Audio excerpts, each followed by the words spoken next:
Hello and welcome to the Computer Game Show. My name is James Farley and I'm here with Matt Murray Hello. and nobody else because David and Sean are away. So it's just us this week. How do you feel about that, Matt? I think the fans are going to love it. It's kind of what we've been Anyway, crying out let's move on to the Patreon producers for the show because I think we need to talk about them. We have Aaron Patrick, the QuickBooks chap, Simon Nelson, Moving Biscuit, Trans Rights and Human Rights, Dave Ernsberger, Colin Brown, Gasman, Rocketman76, Smooth Monkey, John Tempelli, Jackie Sniper, Sam Higton, Stan, Philip with an F, Cutty, Steve Lee, Jack Oven, Grey Dragonclaw, Colin, the Cowwanker Smith, Lee Keybottom, My Dog Skip, Evil Mammal, Conky Donkers Full Nails Conga, Laser Quest, 42 Sources Span, and Ramalapatar, and Fred Fenge. Thank you so much for supporting us. We really appreciate it. And as David said, if you don't, we will stop. That's wow. happen. Okay. I think also we've got some other things that we need to talk about as well. How should they support us on Patreon, James?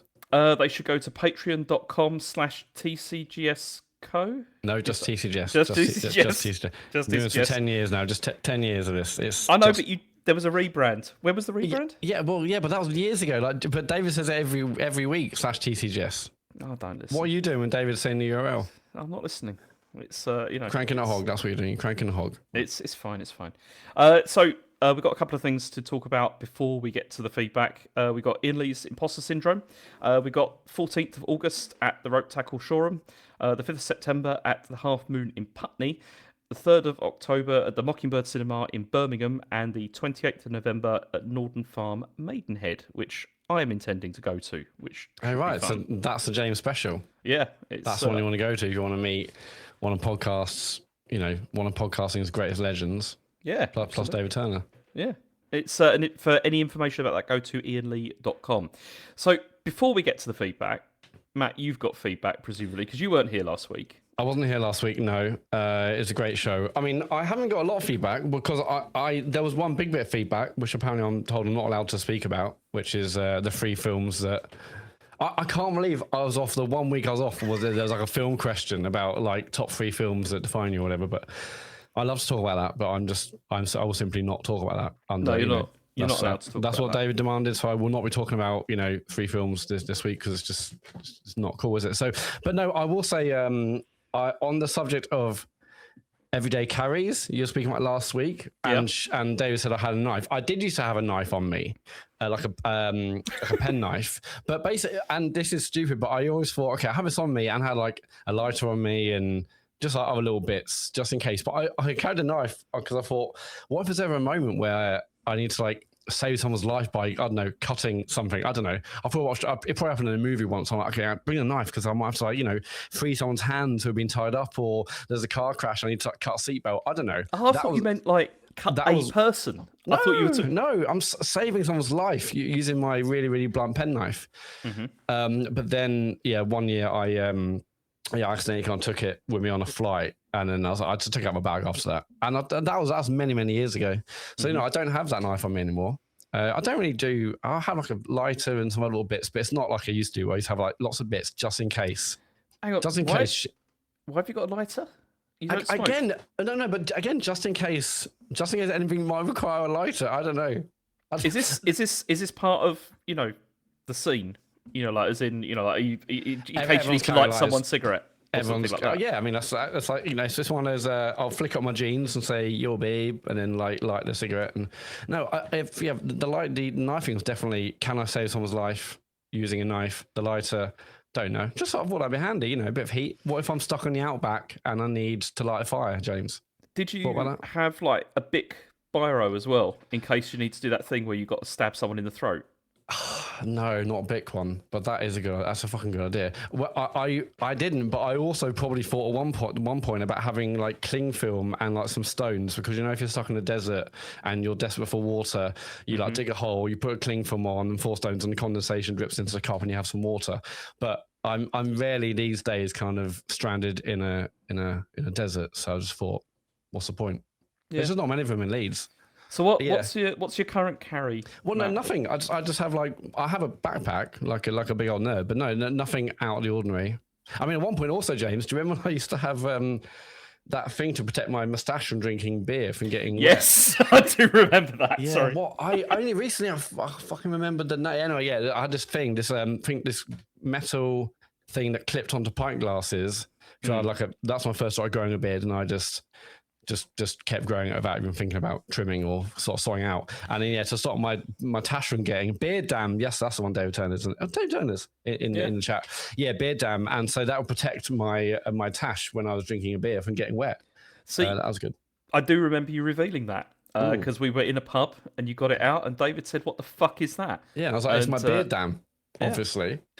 Yeah, I don't have that anymore. But it was good. I mean, it saved me many an embarrassing moment. I'll say that. I mean, obviously, it was quite embarrassing having it, but it worked out for me.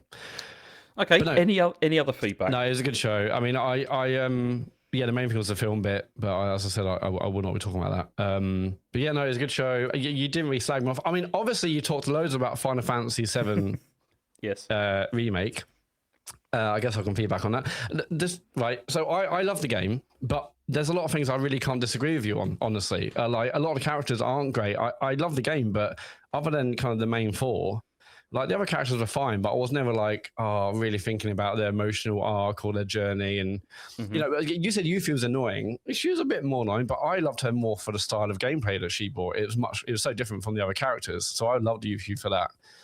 Yeah, I did enjoy that, actually. I'd have to say, from her combat style is really quite different to the others. Yeah, and it's awesome. But I just found her as a character irritating. But then there was an excellent ending to that, to the whole thing, which I really enjoyed. So, and I really think that ending is a thing that properly sets up, Rebirth.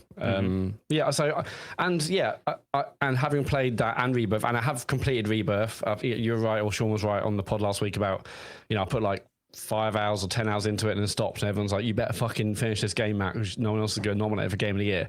And in the end, I slammed through it in the last few months. It took 110 hours, mostly because I haven't done all the side quests in Remake, apart from one which I accidentally forgot. At that point, I wasn't really necessarily going for every side quest, but from that moment, after the cat one, I basically did everything. I was like, okay, I'm going to do the same thing for Rebirth. And in the first 2 or 3 or maybe 4 areas, I did everything in the grasslands and other bits, and I was like, I can't do this anymore. The more areas you see, the more kind of side quests, the more other things to collect. I was like, no, this is getting in the way of everything. So even I stopped, but it was still 110 hours of game. But I mean, maybe we should probably save this. Because I've got more Final Fantasy to talk about later in. Yeah, so, because listening to the pod last week, my feedback would be do not play Rebirth.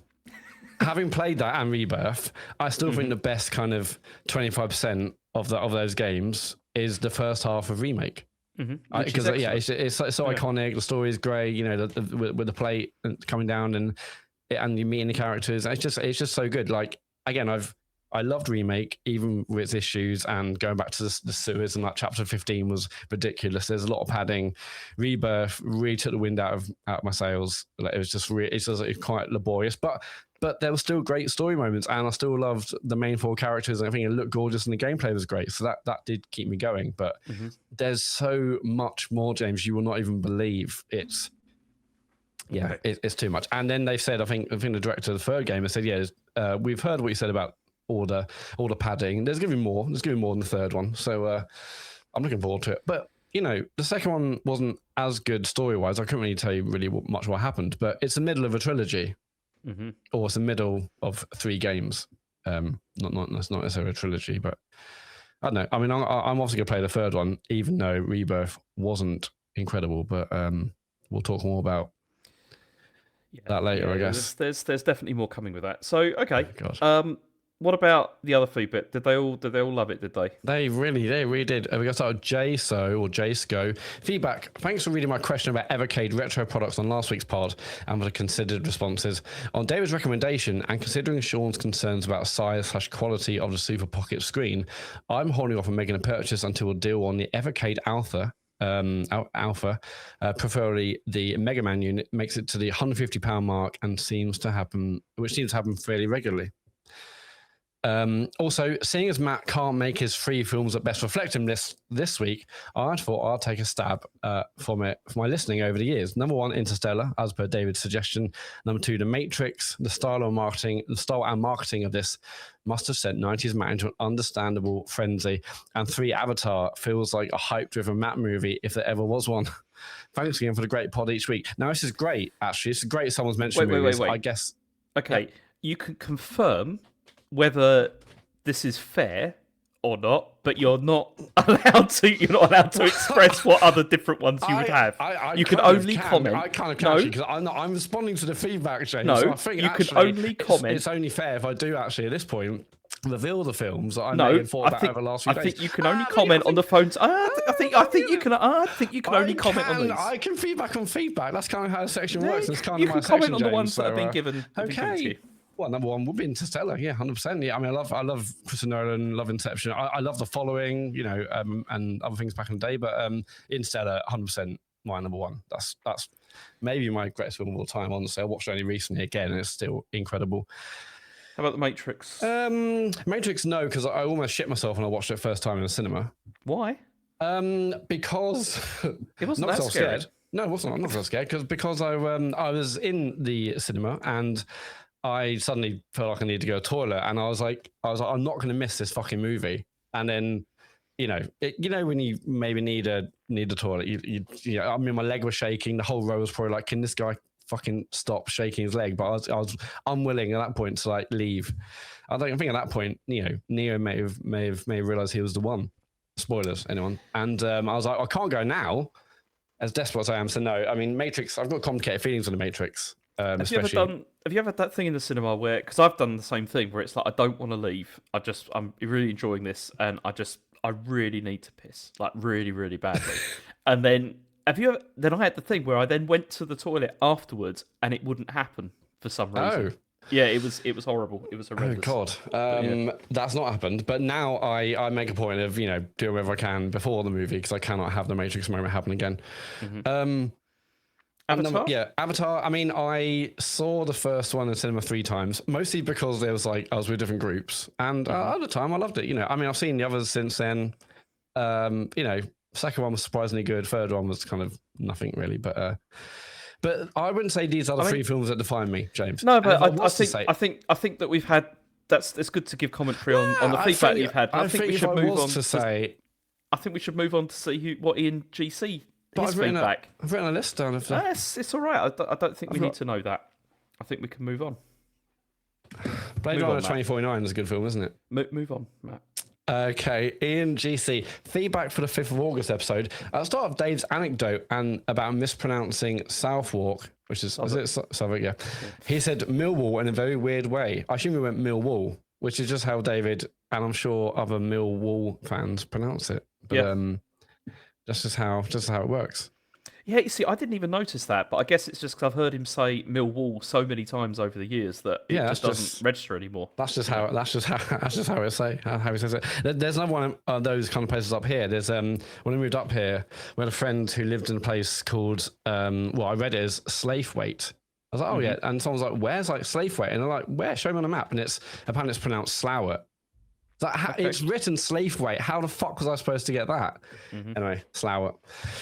Unbelievable. Mocktail Soup. In response to the suggest games to James and Matt to stream bit from last week's episode, my vote goes to Luto. I mentioned it on Discord the other week, and it sits in the Venn diagram of PT, Superliminal, and Stanley Parable.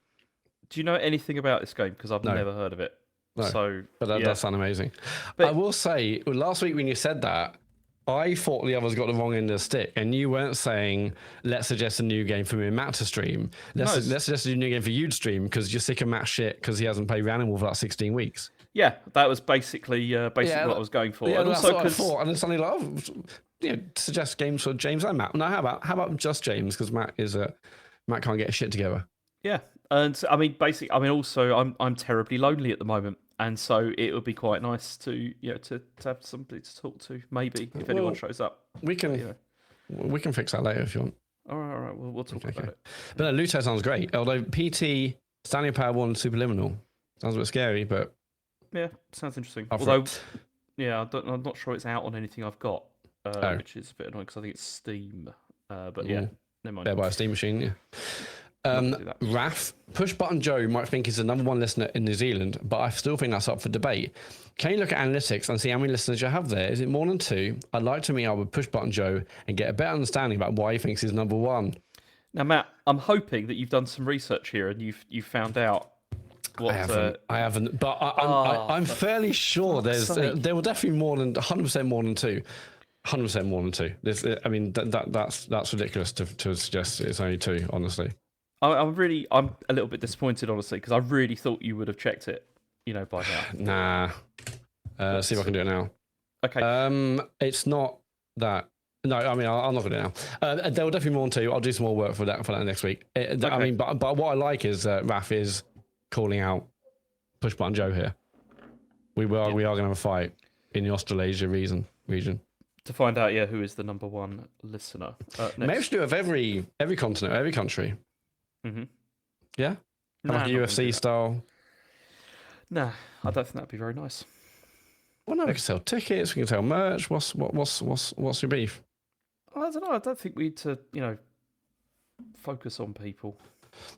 You don't focus on, I'm glad you put it that way. Yeah, don't focus on people. I would write it down, but I haven't got time for that. My men again has come back to us. Hello to my beloved men. I'm afraid to say that you are only 50% correct on my partner's cruel categorizations of you. In actuality, Matt is the other boring one. Again, really sorry about this. I personally think you're very exciting, Matt. Take some sarcasm there. While James is a funny one, proving once and for all his sheer charisma projects out even to people who are deeply uninterested in the show. I mean, they're going to be loving it this week. Oh my God, yeah. I played her the clip of you reading the question out and asked her if she had anything to say to you after her cruel assumptions and was hit with an extremely unenthusiastic sorry. So clearly the hurt caused here hasn't quite sunk in. Feel free to lay it on thick this week to make you feel really bad. Thanks for all the pods, and don't worry, your real fans don't think you're annoying, boring, or funny. Lots of loving kisses. I mean, I think that's a bit sad, isn't it? I mean, what about David and Sean? Well, so what? So me and I mean, David's what? Me and Sean are the boring ones. You're the funny one, and David is the Which one? Was he the mean one? I think he was the mean one. But that checks out, so it's fine. Yeah, it works out. I don't mind. I'm deeply boring, so you know what? Actually, you've got me down to a T there. Obviously, I wish I was the funny one, and I'm fine about it. Shoodles Me Doodles has messaged, evening chaps, on the matter of everyday carries. Have you perhaps considered the potential that your USB battery, which is meant to charge a dead phone, may actually be out of battery also, therefore making this whole idea obsolete?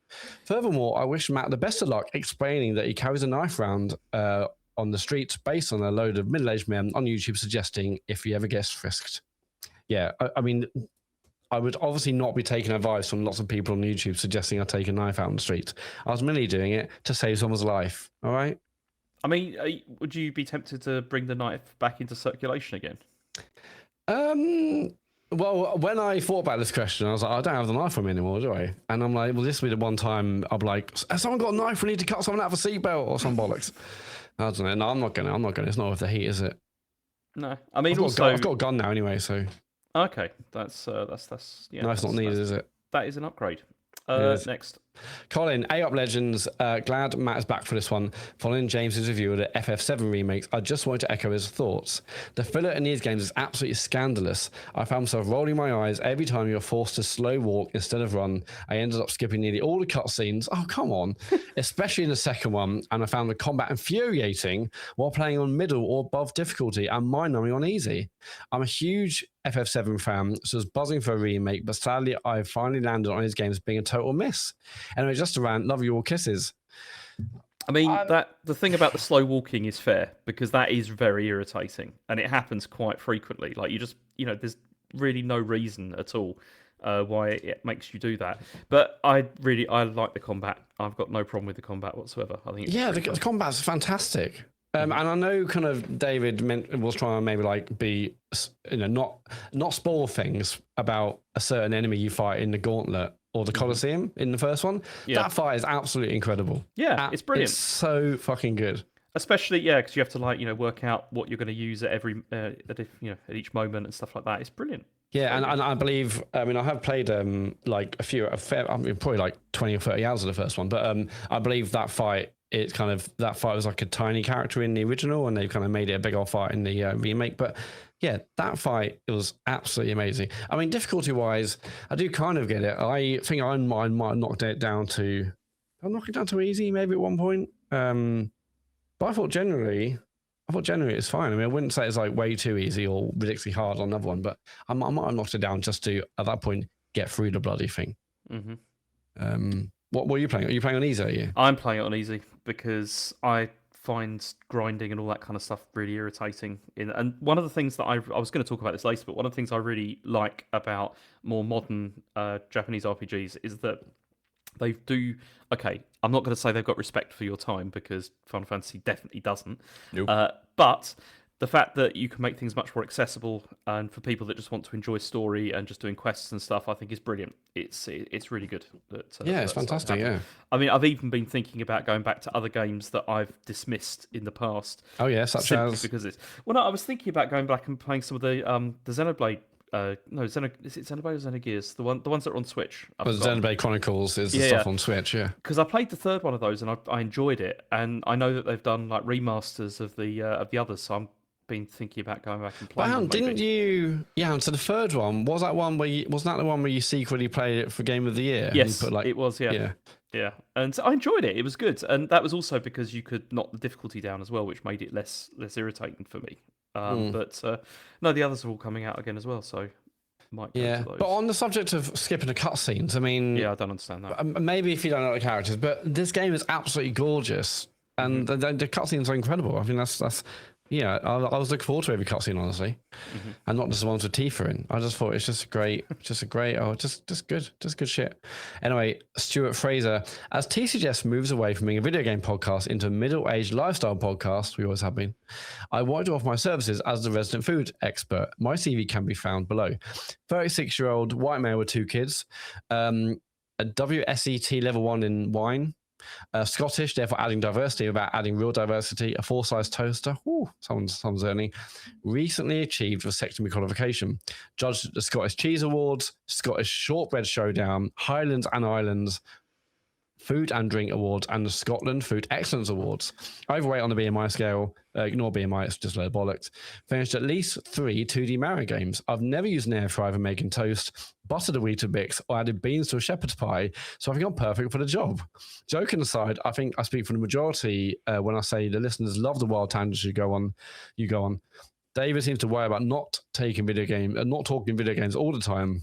But I found the parenting parts in particular really useful.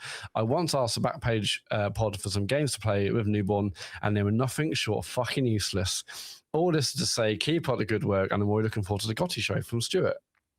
It's pretty good. I mean, I think he'd probably get the job, but the only thing about the CV is I would say he's buried the good stuff, like, too far down. Like, he should be leading with being a judge at the Scottish Cheese Awards and the Scottish Shortbread Showdown. I mean, I think that should be further up. Yeah, that being below 4-size toaster is a crime, frankly. And for that, Stuart, we're still looking at possible applicants. So we'll go back to you if you're successful.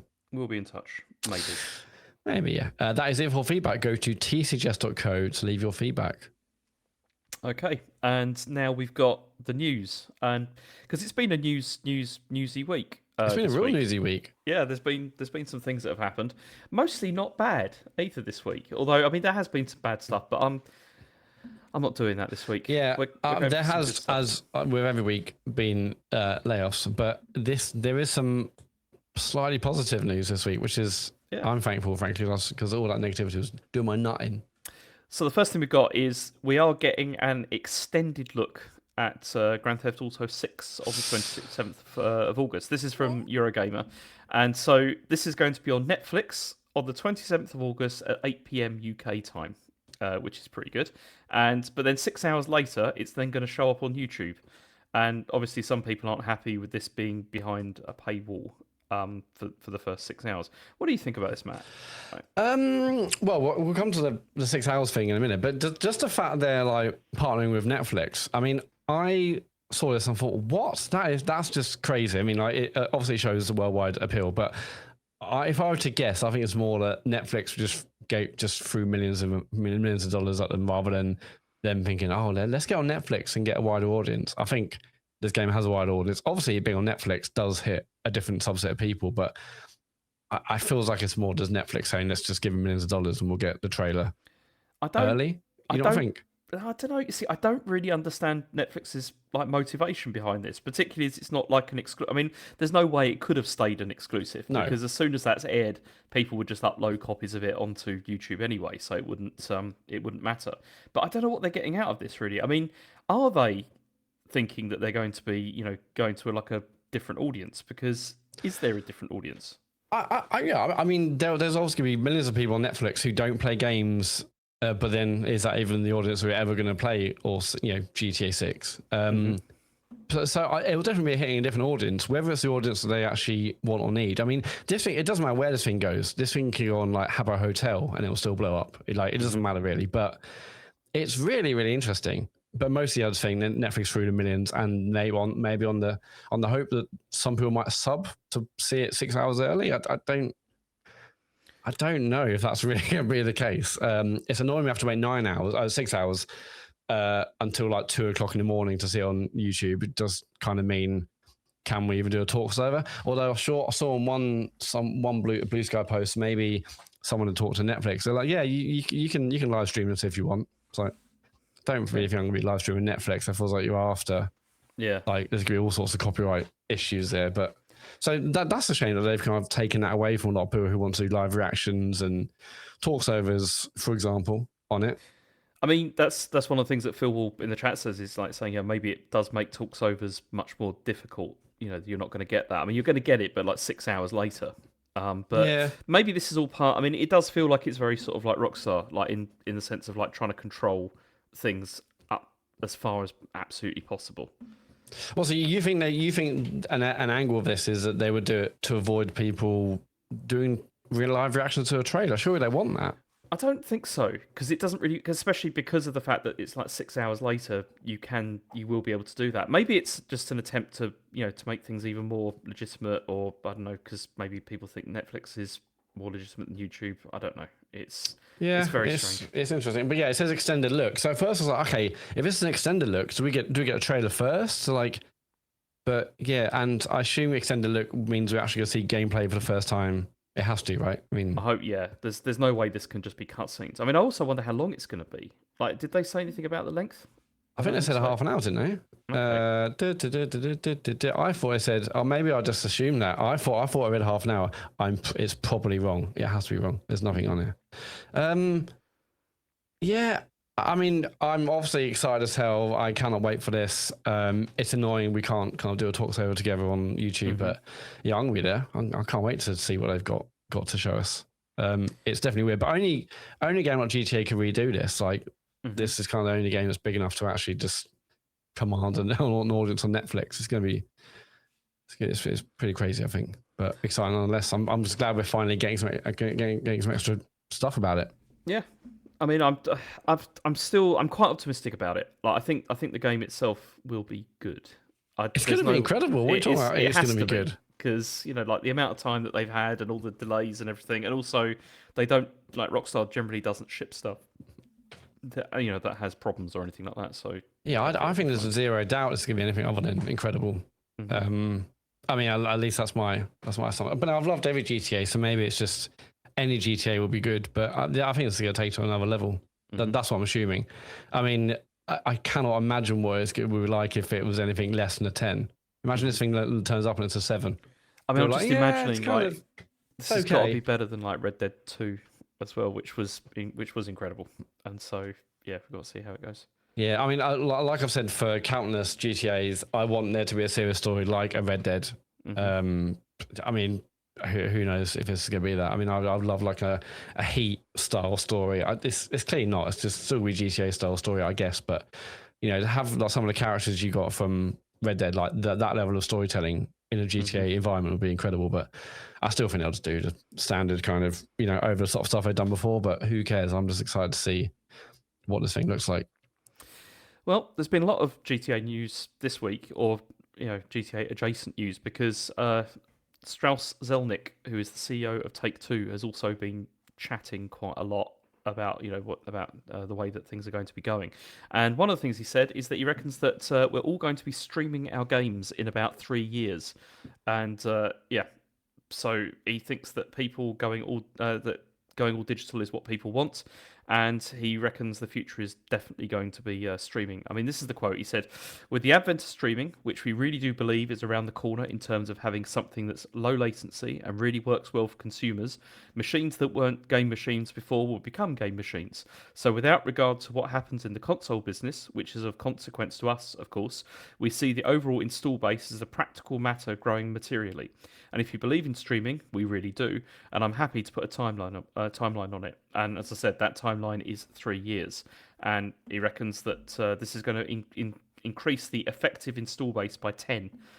I mean, I very much doubt this is going to happen in 3 years. And there's so many issues connected with this. But what do you think? Yeah, I can't. I mean, I think the future probably is streaming. I mean, just we'll look at where we are with things like GeForce Now, which I haven't used, but everyone seems to say is excellent. The fact you can, put it on a ton of different devices and, stream from a, top grade PC, and people say, yeah, works great wherever you kind of use it. Like, I think we will ultimately get there with streaming. Obviously, we need global infrastructure to improve. I mean, there's still plenty of parts of, of US and UK, Europe, and all over the world where don't have the fastest internet still. So that's all going to be, no, that all needs work. But I think that's still like 10, 15 years away, honestly. I just don't think 3 years is just, unless things are going to drastically change, or there's some technology that's going to come out like a GeForce Now, but like the next version of that, and it is massively better. I just can't see, I can't see in 3 years. No, but people are rightly complaining that we're not going to have discs in 3 years. Like, do you think we're better go from people wanting discs? Oh no, fine, I'll just stream GTA. Like, I mean, the thing is also the other big problem with this is it's obviously latency is one of the biggest issues, and as you said, a lot of people don't have incredible internet and stuff like that. But then also it's the fact that they are going to have to really like build tons of data centers to be able to do this, because at the moment streaming is fairly niche and there's not that many people doing it. If they're thinking this is going to increase, the user base by like 10 times, that's gonna mean much more capacity is going to be needed. I mean, the other day I was playing, I was streaming something on my portal, and for the first time it came up with the "you are in the queue," and it was like, I mean, it was about 30 seconds I had to wait before a slot opened up, but that's quite irritating when that sort of thing happens. That's interesting. And I think, I mean, they really are going to have to like massively build out what they've got, and that's going to be really expensive to do, surely. So I don't know. I don't see this happening. I still don't see this happening, especially not, as you said, in 3 years. I just can't see it. Yeah, I believe it will get on one day, but definitely not 3 years. I mean, what? So that he's saying, yeah, by basically kind of, I mean, what, PS6 will be 27, 28, maybe later, but what? So PS6 will be out and everyone will be streaming. I just can't see it. I cannot see it yet, unless there's something that's coming out that we're not aware of. But there's also, it's still chasing this idea that there's like this infinite growth of users as well, of like people that are going to do this. And if you just lower the barrier to entry, people will definitely play, these sorts of games.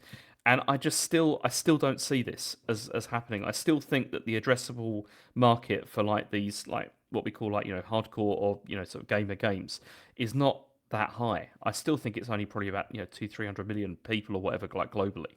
And I just can't see this resulting in it massively exploding the number of people that play these types of games. There's people play games like on tablets and play games on phones and stuff like that. I can't see it. I just really can't. Yeah, I just and also like the Venn diagram of people who aren't gamers but they have like super high speed internet to be able to stream games like that. They're hardly, that audience must be small.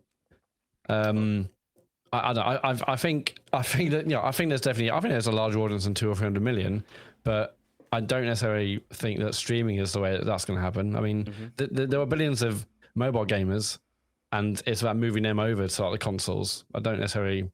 I mean, but then it's more like if this is cheaper than buying an £800 or £1,000 PS6, then maybe it is a way in. I don't know. But that's the problem though, is because this idea of like moving people over from those games, I don't think those people want to move over to these other games because you have the opportunity to do so if you want to, and it's like people are not interested like at all in this. I genuinely don't think that there's this huge untapped market that they think exists. There is. I mean, obviously there can be room for expansion, but not like 10 times. It's like that Microsoft stuff of like we want a billion Yeah. people playing like every day or whatever. It's crazy. I mean, this is probably just CEO bollocks. But I also think, well, what does he know that we don't? Like, or is he just saying this for investors? I mean, it was in like Take-Two's financial report, so obviously you have to say something about look how big the audience is going to be and how all these people are going to engage with. So I get that's probably why I said it, but yeah, probably. I don't know. I think we're far more than 3 years away from this streaming future. That's for sure. Okay, in other news, Nintendo had their financials, and the Switch 2 continues to be their fastest selling system that they've ever made. Switch 2 sales are now at 23.68 million units, and it's the closest to this was the Wii, which sold 20.13, and then the original Switch, which sold 17.79. If you compare the same time frames, so it's outstripping those. And Nintendo reckon that they'll have sold 36.35 million by the end of the next 3 quarters. So it still seems to be doing pretty well. It hasn't. I mean, I know that the sales have tailed off to a degree, but there still seems to be a market for this. Yeah, it's funny because obviously I would say we have quite a negative reaction to it because we're kind of waiting for lots of big games. Obviously, we've had Pocopia sold well, Donkey Kong Bonanza is excellent. You guys are loving Splatoon Raiders, so and obviously it's Mario Kart World as well, but it hasn't really lit the world on fire like we'd hoped it. But I guess for most other people, they're like, well, I need a new Switch. My Switch is broken. I love the Switch. They sold 150 million Switches. Lots of people are going to upgrade, aren't they? I mean, also, it's a lot more viable now to, like, you could, in many ways, just have a Switch 2 now, like, and not have other consoles as well, because, the Switch 2 is getting those games like Resident Evil, it's getting like Pragmata, it's getting, like Final Fantasy and all those kind of games. Like, if you wanted to, I mean, okay, they're not going to be as good probably as playing it on like Xbox or PS5 or whatever, but they're still good enough that you can probably get away with just owning that console now. So it's doing pretty well. Yeah, whereas the Switch just felt so far away from those modern consoles, so those ports definitely dried up, and it's more of an indie machine. Which now I should say this is bringing some of the bigger titles out on it, and I mean, it's obviously doing incredibly well, and the fact it's outstripping the Wii and the original Switch is just kind of crazy, really. Yeah, and also, I mean, it will definitely have like a longer tail, I'd imagine, than the Wii, because that had like explosive launch, didn't it, and did well for a couple of years, or maybe like a year or 2 years, and then it kind of dropped off because the games were not there and people only wanted to play Wii Sports. Does this mention software? It does. So also, like Tomodachi Life sold 8 million, which is crazy, and Pocopia has already reached 3.68 million. They seem to be doing really well. I mean, also, like the competition with the PS2 and whether it's like the original Switch is now at 157.93 million, which is just shy of the 160 million that the PS2 has sold. So they only need to sell like another like 2.5 million or whatever, and then they're. I bet they're livid the fact they've had to stop selling it in Europe because that would obviously would have helped with that number. But they must be thinking like they're gonna. I mean, they must make that number. It's almost certainly going to become like the best selling console of all time, I think. Which is kind of crazy because the PS2 was massive. Yeah, I think you said before, but yeah, I'm fairly sure they'll just keep saying the Switch until they beat that record, and then like, okay, no more Switches. Mm-hmm.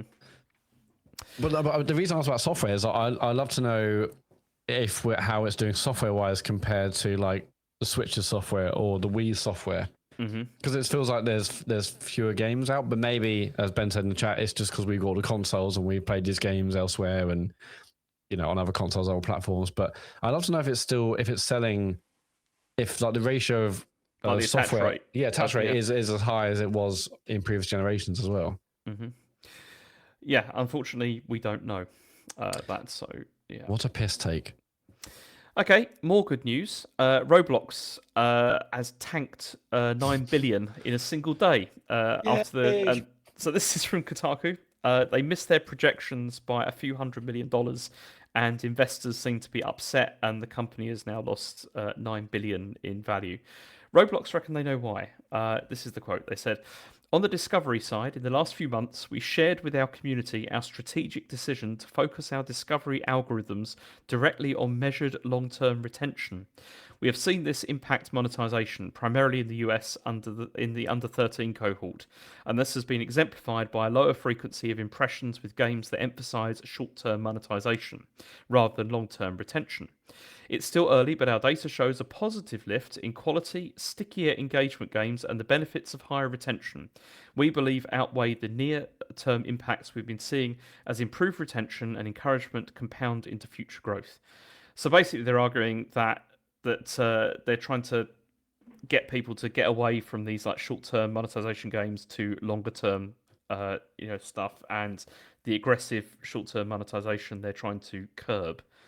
But the stock price dropped from $130 a share to $40 a share, and they've lost 30 million active users between last year and now. So Okay, so they are actually you're right, they're actually losing users as well then. yeah, it's yeah. I mean, this is a positive. I'm quite pleased about this, but probably yeah. What do you think? Yeah, so the company started shifting players towards less aggressively monetized games in hopes of getting to come back more often. Yeah, I mean, I assume they're going to flip the algorithm again, I guess. Yeah, I mean, especially if they see the stock price like sliding further and further, it's like, quick, we got to get back on that. Yeah, quick. Actually, look at all these games instead. Yeah, I mean, it's just crazy how big Roblox is. The fact it can like lose 9 billion a day, and it's it's a few percent, but it's not going to kill the company. No, which is absolutely bonkers.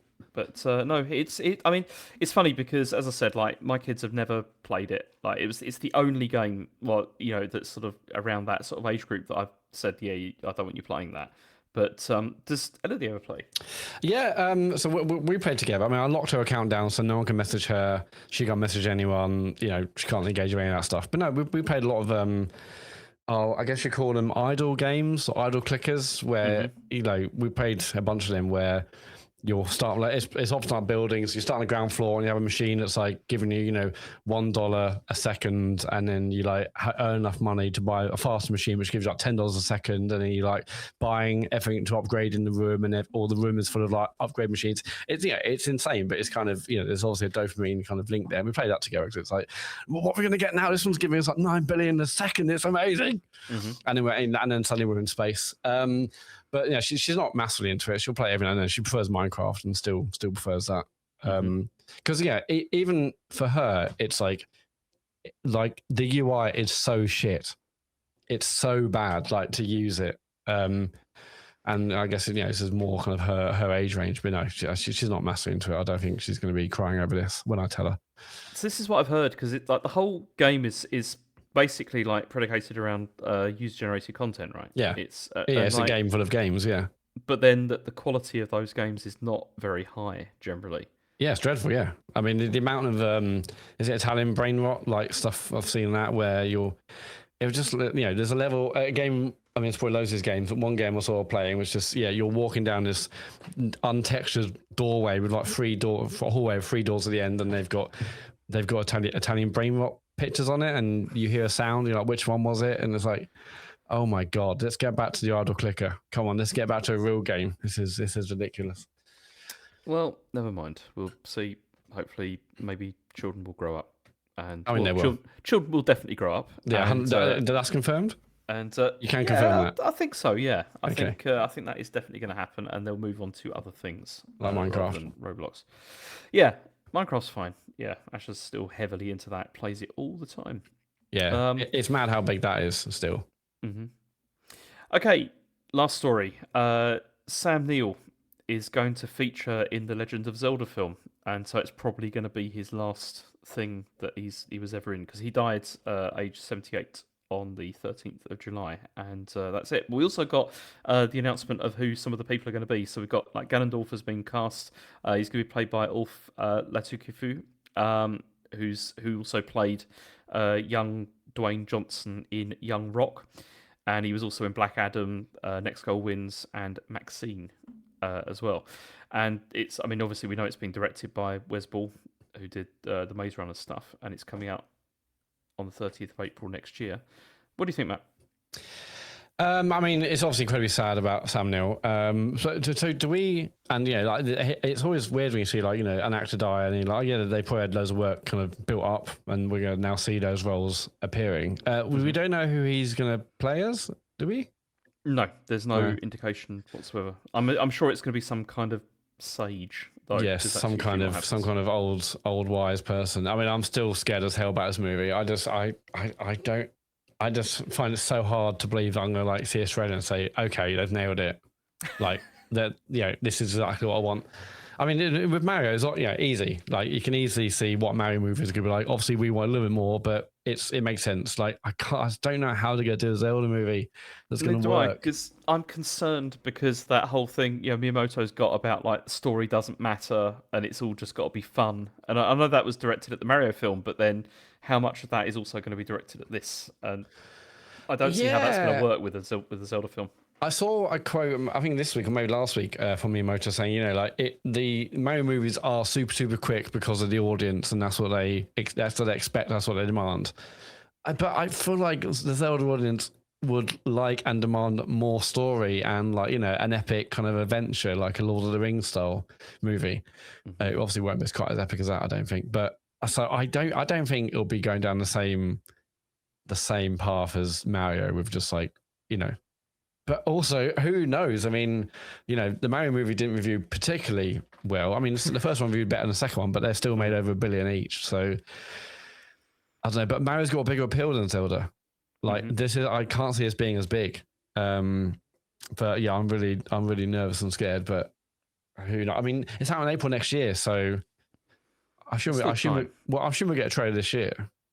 Yeah, I'd imagine so. I mean, because also it's also just going to miss the anniversary as well. I think is it the 40th anniversary of Zelda? I think and it's next year, I think, and it's just going to miss the date of that as well, which is a bit of a shame. Oh, what? Nintendo not bothering about an anniversary? Yeah, they are famously shit at this, aren't they? Well, we had the Year of Luigi and all that stuff, Yeah, but we didn't really get much for the previous Zelda anniversary, did we? No, no, they generally don't do it. No. Even though people are always crying out for just send me a remaster of this or whatever like that. It doesn't that rumored Wind Waker didn't come out, did it, on Switch? No, that's never happened. It's okay, it's on NSO. You can play it on the GameCube NSO, but there's been no remaster or anything like that of it. I mean, maybe once they do Ocarina of Time, then I think, what else can we remake? Yeah, I mean, Miyamoto was talking about this the other day, about remakes, and it does seem to be they are very attracted to doing these now. And I'm still absolutely fascinated what that Ocarina of Time remake is going to be like, because I really do think it's going to be more on the Star Fox side of things, as it will look nice and all that, but they ain't going to touch anything else. Yeah, I think they'll make some quality life changes, but apart from that, it will basically be the same game, looking nicer. I mean, a lot like you said last week about Star Fox. It was never going to be a full built from the ground up remake. At least I don't think so. Because also they've learned they don't need to do it. They don't. They can get away as harsh, but they can get away with doing far less, and it'll still sell boatloads. And yeah, people are desperate for another Zelda. This isn't necessarily a new Zelda, but another Zelda. It's one of the best ones I've ever done. So get out there. But yeah, it's never gonna be the full remake that we kind of would know and love, sadly. But yeah, I'm definitely gonna replay it. So I didn't even finish it first time around, so interested in it. But yeah, it's just never gonna be what people would be desperate for, like a full rebuild, full remake. I mean, it's really weird what's going on with Nintendo at the moment, because they're still putting out some bangers. Like Splatoon Raiders is absolutely fantastic. It's really good. Donkey Kong was also brilliant, I thought. Yeah.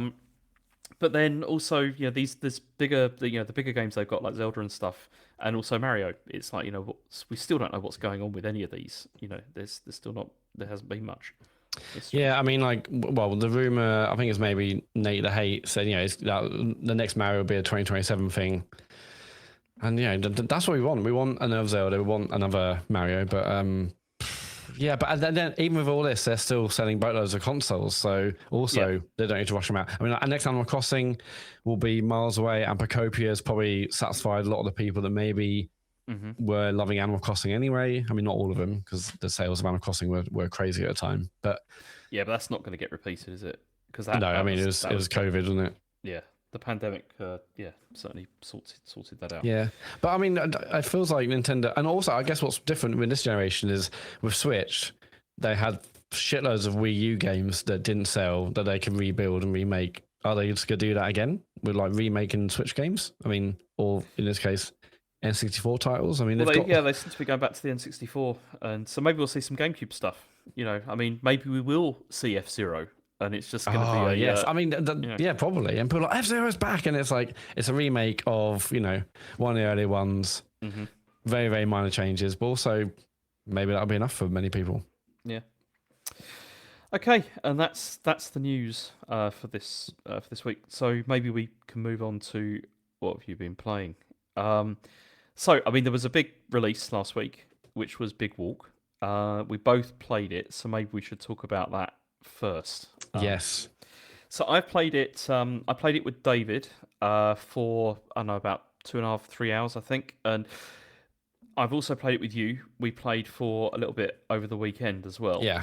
I mean, I'm loving the time I've spent with it, but there is a bit of a problem with this in the sense of you do kind of have to stick together with the people that you're playing with so that you can see everything, I guess. What did you make of it so far? You mean over like you mean to see the whole game? It's best to stick with the same group of people rather than playing with different sets of people. Yeah, because I think you'd avoid a lot of things. I mean, maybe we should explain what the game is like first of all. So Big Walk. This is by House, who did the Untitled Goose Game, and it's a game where you walk around a massive sort of 3D island, with characters which are kind of cartoonish, but the environment is sort of rendered in sort of more realistically. And you go around and you have to solve puzzles together, like as a group, which then unlocks these little sort of pots that you pick up to then give you access to other parts of the island. And I mean, the puzzles are very interesting because some of them can be sort of more logic-based puzzles, but then some of them are more sort of would you say they're action orientated? I mean, I'd say they are because like some of them, I did one with David where you had to like chuck the balls like into a hoop, so it was basically like kind of like a basketball like kind of thing. So there's a kind of a range of different things that you get to do. It definitely gave me some. It definitely reminded me of The Witness. About how some and like as you go up to these like certain puzzle areas and all the bright colors, it felt very like Witness. I mean, maybe it's just because it's just loads of gorgeously kind of like gorgeously rendered environment, and it's like nice little confined puzzles. But yeah, I was like, oh, he's quite Witness like. But I've even the hour and a half, 2 hours we played. Like I saw like a selection of different puzzles, often ones that require you to communicate when you're unable to communicate, because this game uses the audio, what's it called? A proximity chat. That's the one. So there's a bunch of puzzles we did where I would be in a room or James would be in a room where we can't hear each other, but you can see each other through like a glass window, and you're like pointing to certain things you're supposed to be doing on the outside, or you're doing things where you're just far enough away where you can't hear each other just by talking normally in proximity chat. Maybe there's other items in the land that can kind of help you with that. But yeah, I love the fact that the puzzles are just forcing you to try and find other ways to communicate to get through it. I think that's great. And also, I mean, the other thing that's interesting about it is it has like this like day and night cycle as well, whereby when it comes to the evening, the lights go down and it eventually just goes completely pitch black. Like you can't see like hardly anything apart from if you pick up the sort of glowing orbs, which you can then activate and then place them down or just carry them around, and it provides like a light source. And that it's quite unnerving when it first happens, because I mean, when I played with David, we got separated at one point and got completely lost, and then the only way that I could find him was he was just like standing in the middle of a forest, just like rapidly like tapping the like the light on and off, light on off, so I could like find out where he'd gone. Well, me and you got separated, and is that how you saw me by my flashing of the light? Yeah, it was, because it's the only way, because with the proximity chat you can't, even though I was like shouting, I was like, David, like that, and it's just like can't hear you like at all, which is like kind of odd. The day night thing though, I mean, it does it do anything other than kind of annoy you? Like, there's no benefit, is there, to doing anything at night? Is there? It's just literally like it feels like you're just waiting. Obviously, it adds like an extra layer of, we can't go too far away from each other, and because obviously we'll lose each other. But other than that, there's no benefit of doing anything at night, where in compared to the day, right? I don't think there's any benefit, but it does mean that you have to sort of think more sort of tactically about what you're going to do, because you need to make sure that you've got like a light source as well, so that you can still move around and you can still do stuff. And like like finding a flashlight or whatever makes it not so bad, or picking up those the massive glowing balls, it's not so bad.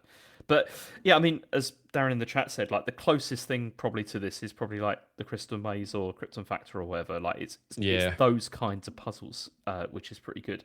And I mean, the best thing about it so far is like playing with you and playing with David is like just how funny it can be as well. Like it's really like some of the things that happen. Like we at one point, David and I had done a puzzle, and we got one of the little pot things, but we didn't know where to put it. We had no idea where it was supposed to go, and it started getting dark, and we were like, well, maybe we'll try over there. We started going down a mountain together. He was carrying it. He slipped and fell off the side, and then dropped it. And so he dropped the pot in the complete pitch black. We had no idea where it was, and we were just like scrambling around trying to find it. And it was ridiculous, because it ended up rolling right down the hill, and which was pretty funny. And then also there was one point where I was trying to guide him across something, and I was giving him instructions of how to like walk forward, and then it got to this point where there's like a gap, and I was like stop, and he didn't stop, and he just like fell like down, and it was brilliant. It was You really can't good. attach anything to those kind of MacGuffin things, can you? No, I don't think No. so. No, it's And yeah. there's only a limited number of them, right? And I assume, like, if you and David haven't found that thing, I guess you would just have to hope there's like another puzzle somewhere to get another one in, or do you reckon Yeah, there's enough of those things in a environment for it not to be an issue if you lose one? see that I don't know, because the way it works is that you pick up like in the first like tutorial area, you pick up like four of these from like four different puzzles, and then this unlocks like a key that you can then use to open like to another area. And I'm assuming that's what happens in the next area as well. But there was so many more puzzles, so I don't know if how many of them you need, or if maybe there's enough just to get through to the end of the game, you Yeah. don't need to do all the puzzles. I'm not sure. This is why it's a shame that Sean's not here, because I'm pretty certain he's played like significantly more of this than we have. And Yeah. he could probably answer us. Yeah, I mean, after we played it, I was thinking about it all the day after. I mean, I really want to play it now. But when because I was away last week when it came out, and I heard from you guys and other people online. So yeah, you kind of really have to stick with the same group when you're playing it, because otherwise that person who maybe plays with another friend group will see all the same puzzles again with the same solutions. And I was like, oh, that's a bit rubbish, isn't it? Because unless you have that one group where you stick together and you play the whole game from start to finish, or we come into it late and everyone else has already played it, you're like, well, it's not really a lot of fun. Because obviously you'd already played with David, and then me and you had an opportunity to play on the weekend, and yeah, I just felt a bit bad for you because you'd seen it all, already. And Well, I felt bad for really you, because limiting, I was just like saying, yeah, you just have to do this, to get through this bit, and it's yeah. That is Well, a at first I problem. was like, yeah, don't tell me. And I was like, no, you can tell me, because it's, I don't mind so much. But yeah, I don't know. I mean, Ben's saying in chat, it is rubbish, but what's the solution?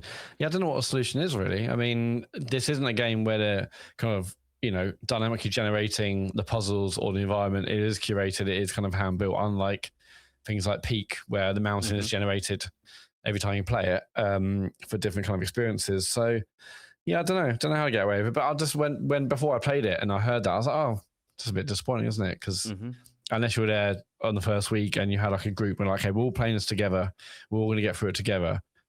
Yeah, I feel like you're going to miss out on chunks. I guess, so you played with Dave and you played a couple of hours. You played around the same or maybe slightly less than me.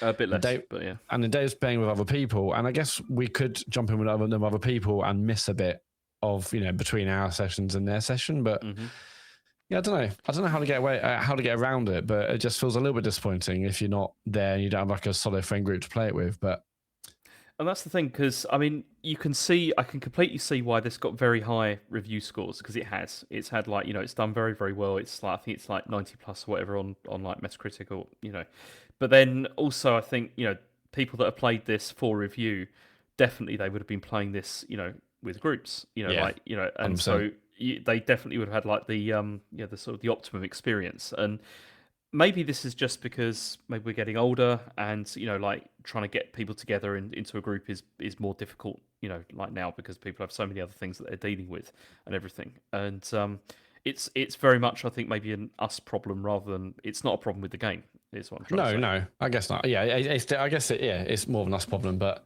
I definitely felt disappointed. But having said that, even the hour and a half or so we played together, I was like, oh man, I can't stop thinking about it. So I want to play this again. Like even little tiny discoveries we made. I was like, this is just, there's so much possibility. Maybe there's actually less possibility than I think. It just feels like the world is grand and vast, and there's so much to see and do, and what's around each corner.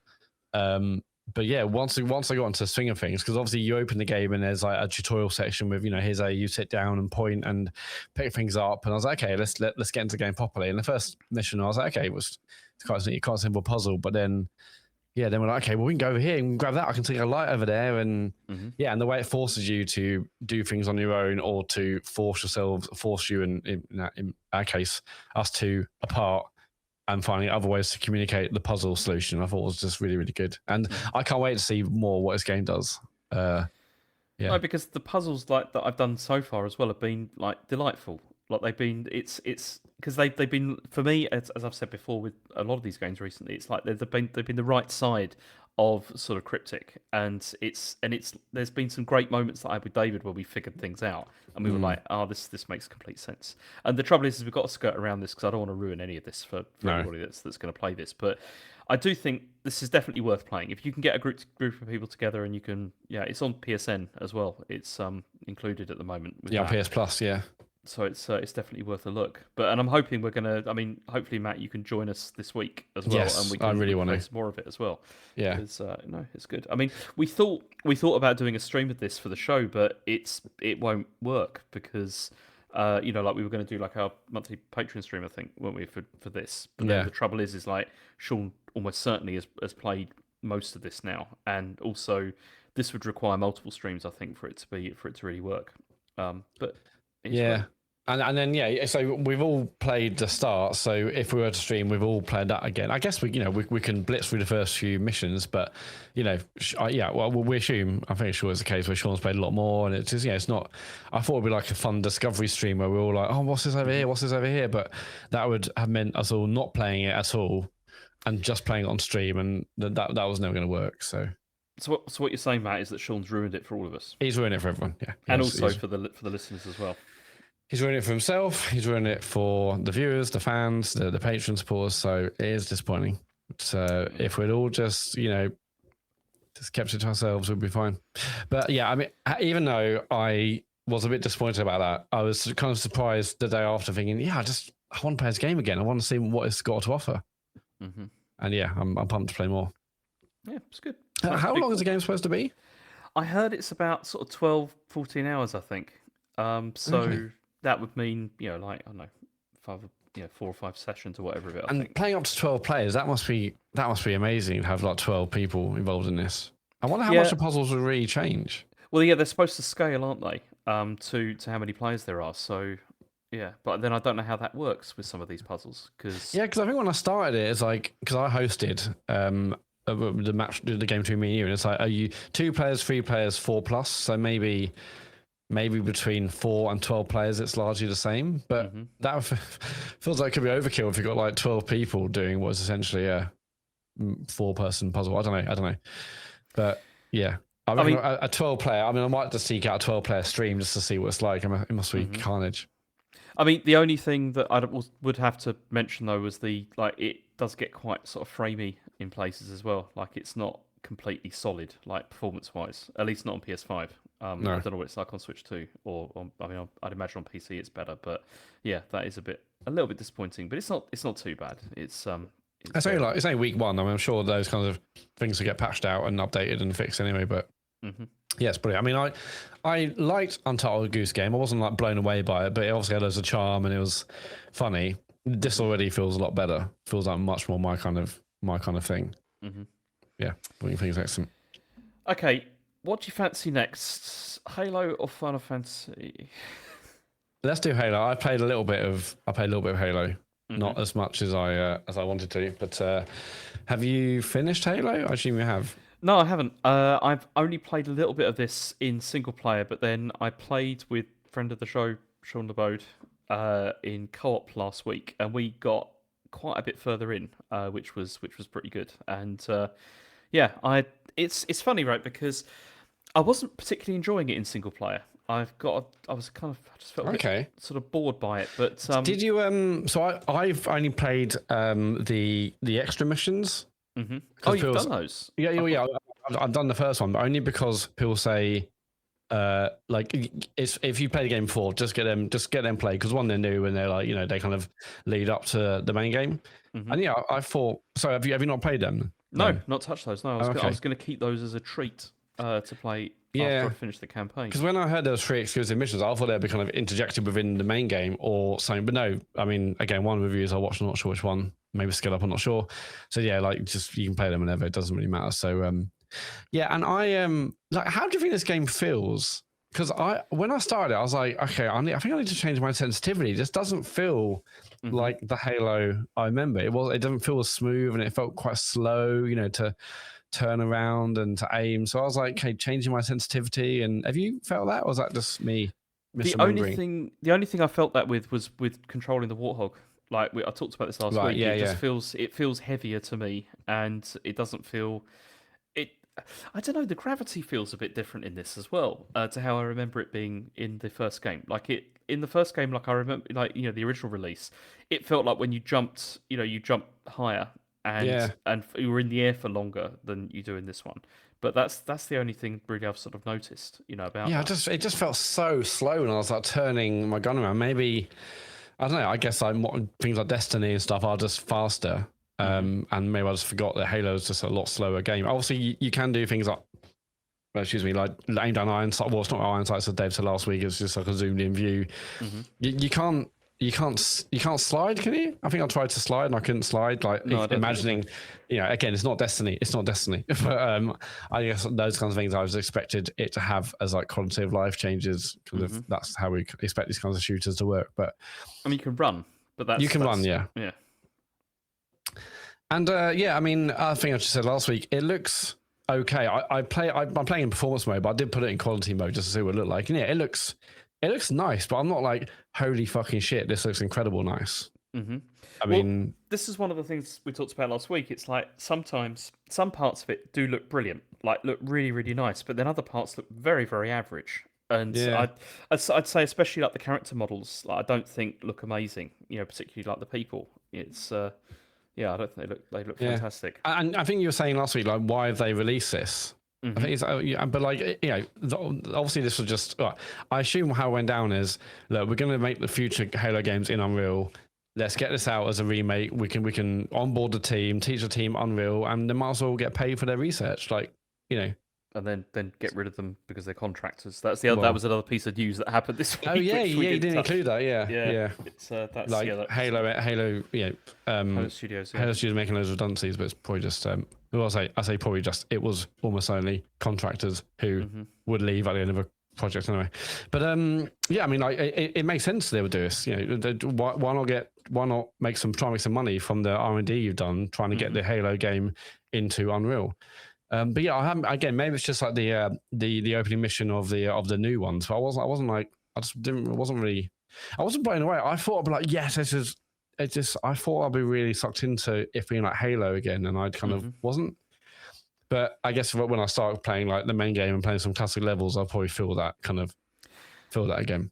Yeah, you see, that's why I enjoyed it a lot more when I was playing it in co-op, because it felt like there was more of a rush to it, and I also got further into the game where you start to get like the silent cartographer like machine and stuff like that, and it's a lot. At that point, it was starting to push the buttons again, but it's weird. It is still a weird release, and are you playing it on Xbox? Yeah. I mean, I did want to try it with like the DualSense, but I don't know. I'll play on Xbox. You're playing on PS5, are you? Yeah, I'm playing it on PS5, and which does still feel very strange, like this idea that you're playing like Yeah. Master Chief on there. But I'm assuming this is probably going to be the last, the one and only Halo game that gets released on PlayStation. Yeah, Depending because on I where saw they go some next. numbers saying like I'm not sure. And again, I'm not sure which newsletter it was, or maybe who knows. But yeah, saying like basically 1% of PS5 players are playing this. Yeah, So they, they looked at the numbers. I think it was like 29th in the PS1 kind of playtime charts in the week of release, where it's like up to number 4 on Xbox, and they did some rough kind of numbers. And like, yeah, less than 1% of the PS5 user base are playing this. it's weird though, isn't it? Because like, why does it seem that people are so disinterested in it? I mean, I guess maybe it's because a lot of people would have played it maybe on Xbox or whatever, and but it's still strange. I would have thought it would have picked up a bit more than that. I mean, Forza certainly did. Yeah, but then Forza is like it's like a really incredible modern game, whereas this is the old game, but updated. Yeah, and I feel like the Forza Horizon games have been consistently brilliant, whereas we had some really amazing Halo games. We had Reach, and then kind of went a bit dodgy with like 4 and Guardians, and then Halo Infinite. So I feel like they've kind of missed a boat in many ways. If they should have done this, they should have done it when Halo's at its peak, whereas now it's like, late. It's just old Halo. And yeah, I mean, obviously I saw lots of stuff from more like fanboy outlets or commentators on this, but people are like, they've ruined the brand to get us out on PS5 to take one of their marquee titles or marquee kind of characters, their IP on PS5, and then less than 1% are actually bothered playing it, and then this will probably be it, and then the next one will just be Xbox only. It's like, well, what is the point? Yeah. Well, I mean, I think the previous Forza Horizon sold really well on PS5, and I've no doubt the new one will sell. It's not out yet, is it, on PS5? Forza Horizon. The new one, is it? No. I've no doubt that's going to sell incredibly well. But yeah, it feels like I've done all this for what? Again, whatever. They're going to get some money for the research and understanding, getting the Halo game in Unreal. And I think, as you said last week, the rumors are they're going to get Halo 2 ported, and undoubtedly the new Halo game will be in Unreal. So whatever, it probably makes sense for them. But it's like, from a brand point of view, an IP point of view, you've done this damage for what? For a game that people on PS5 haven't really been bothered about. But then also, I mean, I do think like Halo as a franchise, as you would say, is not. I don't know. I think it does feel a bit done at this point. I don't know what they can do, honestly, to because Infinite was the go back to basics. Yeah. Go back to basics. Because, I mean, Infinite was the, they tried this, they tried, to sort of, reinvigorate the whole thing, start again, and do something that was, that was interesting. And I really liked Infinite. I thought it was great. But it's shocking how little support that game got as well. Yeah. Like from Microsoft, over the time, seeing as this was supposed to be like a big sort of relaunch, like really. And it didn't. I was thinking that in a week when I was listening to the pod last week, and I mean, again, I don't know nothing, but my assumption would be that they probably had like a massive runway for this game, for all the development, for all the the stuff they want to do, but then they probably spent so much money redeveloping it after the Craig incident that like, well, we've just blown 25% of the budget. I'm afraid we will not be supporting this game because the idea of an open world Halo game sounds incredible. Open world Halo game with kind of these big kind of public events, like you're getting a Destiny, or like, oh my god, there's been an update, and like this cave that used to be like dead, now there's a pathway down to another part of the map, and have some kind of mystery about the environment. That makes sense, but they just didn't ever do it. I mean, again, still a great game, it just didn't live up to what it needed to be. And now I'm thinking, look, just make the next one just a really incredible single player experience. Like, they don't need to, don't need big squads like they did with Guardians, because they're all Call of Duty, and that was wank. Halo Reach was the last great Halo game. Okay, Halo Infinite was excellent, but Halo Reach was the last truly excellent Halo game, like overall. Yeah, which was the last Bungie game. Which was the last Bungie game. Yeah, conveniently enough, but I don't know. And this one not selling well. Obviously, there's no multiplayer, which was always a huge part of Halo, and I wonder if we'll get like I mean, I guess not, because it's called Campaign Evolved, but I wonder if they would ever kind of release an update for the campaign, the multiplayer, and get that in Unreal, because they also assume need to test that, how that's going to work for the new game. So maybe they'll just release up multiplayer evolved or something. I don't know. That was the rumor, because the rumor was that they were going to be working on like I think it was going to be like a standalone multiplayer game as well, and that's when it went through all the stuff where it was going to be like a battle royale, then it was going to be something else, and then it extraction shooter. Then it got cancelled, and that was it. It's strange what is going on at that studio. I mean, it's strange what's going on at the whole of Microsoft, but in particular, this is weird. Yeah, I mean, like we've said on every podcast for the last 400 years, I don't know what Xbox is doing, and I don't even know what it would take for them to turn things around at this point. Like, if they announced a new Halo, kind of a shadow drop, whatever, or they announced it's coming out at Christmas, and it was like 10s all over the board, that would be incredible. Yeah, that wouldn't be enough. No, Fable, it's got to be 10s across the board. Okay, maybe, yeah. State of Decay 3, 10s across the board. Okay, maybe there's some titles here, but actually them getting the studios back up and running, if they even want to do that, having the kind of studios like Sony has with Sony Santa Monica and Naughty Dog, like that's a 10, 15 year like job to do that. Like, which they've tried twice now, over 10 years each time, and then realised it was costing too much money. Oh, they got on a State of Decay today. They did, yeah. That's gone. Yeah. Okay. Rip. R.I.P. Yeah. So, what else have you been playing, Matt, this week? So I've been playing The Incident at Galley House, which is another detective game. This is on Mac and PC. I'm playing on PC. This is actually a remake of a game I'm played called Type Help. It's like a text-based game that's on itch, which is free on itch.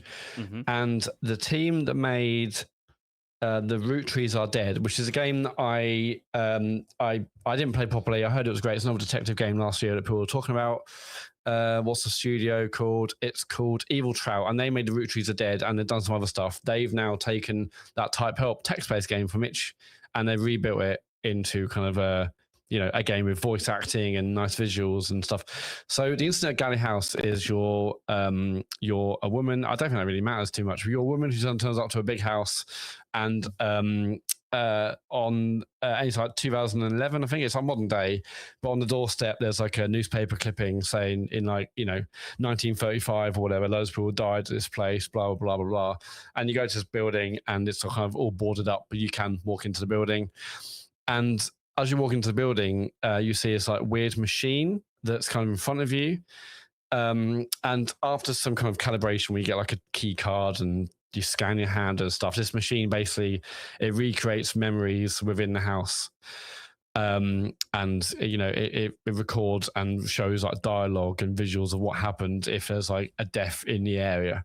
and essentially you're there to kind of work out what this mystery was, how these people died, and this that, and other. And now what's that? No, because it sounds a bit like one of the mechanics in one of the more recent Phoenix Wright games that I played, because there was the Miles Edgeworth Investigates once, where there's this device in it that's called the Little Thief, which one of the characters like holds it up, and then it like recreates the murder scene or whatever, and with different according to like different things that have happened and stuff like that. But so it's quite a complicated machine, but basically, so essentially it's got like 15 dials, and each of them have like numbers, and then you have like another dial which has like a red number, and that could be 0 to whatever, and then you have like a list of locations in the room, and essentially what you're doing is, so you start off and you go to the front of this building, and I think you're there in like there's like 2 people in a car,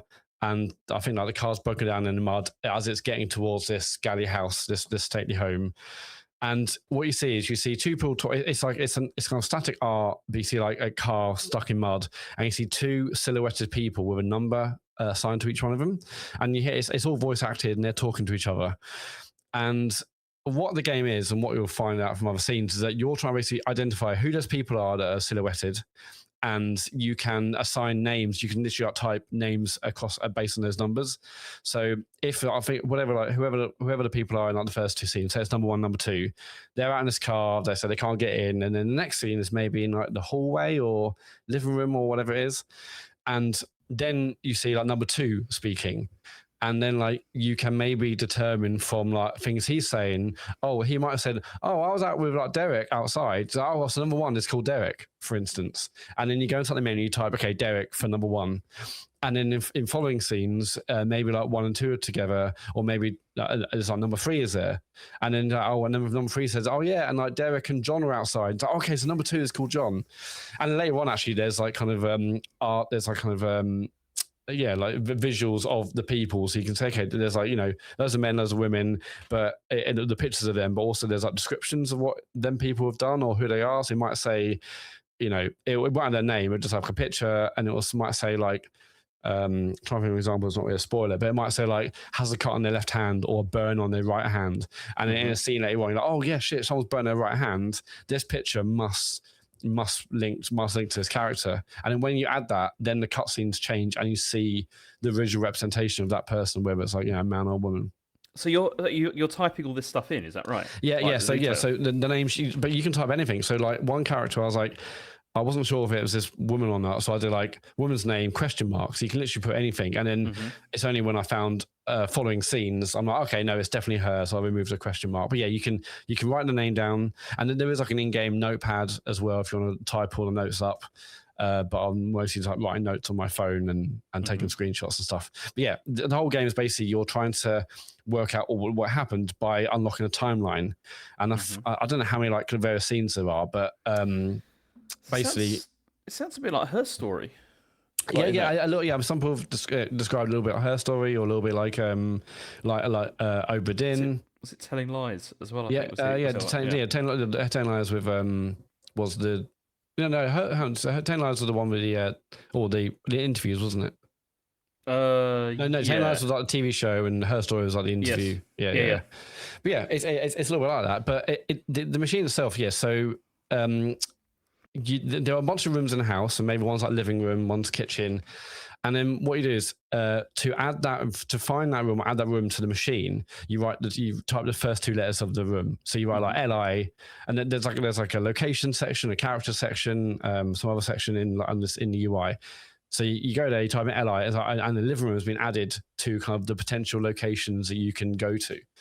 As well as that, you have like 15 dials in front of you, and those represent each of the characters. Again, at first they're just like 1 to 15 with like silhouettes, and then you can as you start typing the names, it will show like the name and the person. So okay, I know number 1 is this guy who comes to the door first of all. And so anytime that number 1 is in any of the story aspects, you know, I know where he is. But what you're doing is every time you're using this machine, you're like changing the red dial to say, okay, this is like the first scene, or this is scene 2 or scene 3. And that's determined by if you're in like living room having a conversation, and they're like, oh, can I speak to you in the bedroom after this? Like that will be like one number extra. So maybe like number 3, they're like, oh, they're talking in the living room. Oh, can I talk to you in the bedroom after? And you know, next one is number 4. So so to open these like various various parts of the timeline, you have to write 04 because it's scene 04. You select the characters you think are in that room, and then what else do you do? And then location, and then based on the information, if that information is correct, you know, another scene will pop up and you'll have new characters in there. Right. So you're trying to determine. It only sort of like activates like the scene if you've basically got it right. So you have to determine like, you know, the order. So like, you know, what scene number it is, whether, you know, this is like a part of the story that followed a previous section where they're, you know, moving from room to room, and the characters and location. And when you get that section of the timeline opens up, and then you get more information in it. So you're trying to deduce, you know, what you're learning, what you've heard, and then so I think I played for about 3 or 4 hours. I think it might only be like an 8 to 10 hour game, and I've maybe got like 10 of the 15. I think there's 15 characters, but 10 or 8 to 10 of their names. I know names are nailed. I think I've got their kind of pictures nailed, but some of them there's like 2 young girls, and I can't determine whether it's one or the other one. But I'm writing notes down. Okay, so like this one girl, you know, she's done this, but she hasn't done that. So it might be her, but I haven't quite determined that. I've actually heard you can like get this game finished without having completed every single character and determine everything. But it's just really, really good because you're listening out for multiple clues, and it's got a really, really great hint system, and which I think I've seen a lot of games recently, like particularly that most recent. What's the game on Switch? It's like the classic kind of point. It's like Lucas Monkey Island game. The hints there were excellent, where it didn't give you the answer straight away. It was just giving you various levels of it, and that's the same here. So you can go to your notepad and you can type notes, but there are like hints there, and you might say, did this character, and again, if you haven't put a name in, it'll say did number one, but if you put a name in, it's like didn't Bob say something about this character going to another room after this? You're like, oh yeah, you can think about it, and you can keep saying hint. And it's like, no, I think Bob went here, and then next you'll be like, Bob went there. It's quite nice. It can be quite as descriptive as you want. How is the dialogue? Like, how is the is it well? So it's based like a radio play, yeah. So like all the characters are voiced and voiced really, really well. Yeah, it feels like a radio play. They're really kind of really enunciate everything, and like it's. I mean, I wouldn't say overacted. It's like it's engaging. They feel like different characters, and yeah, it's really nice. Like the artwork, yeah, quite simple, static.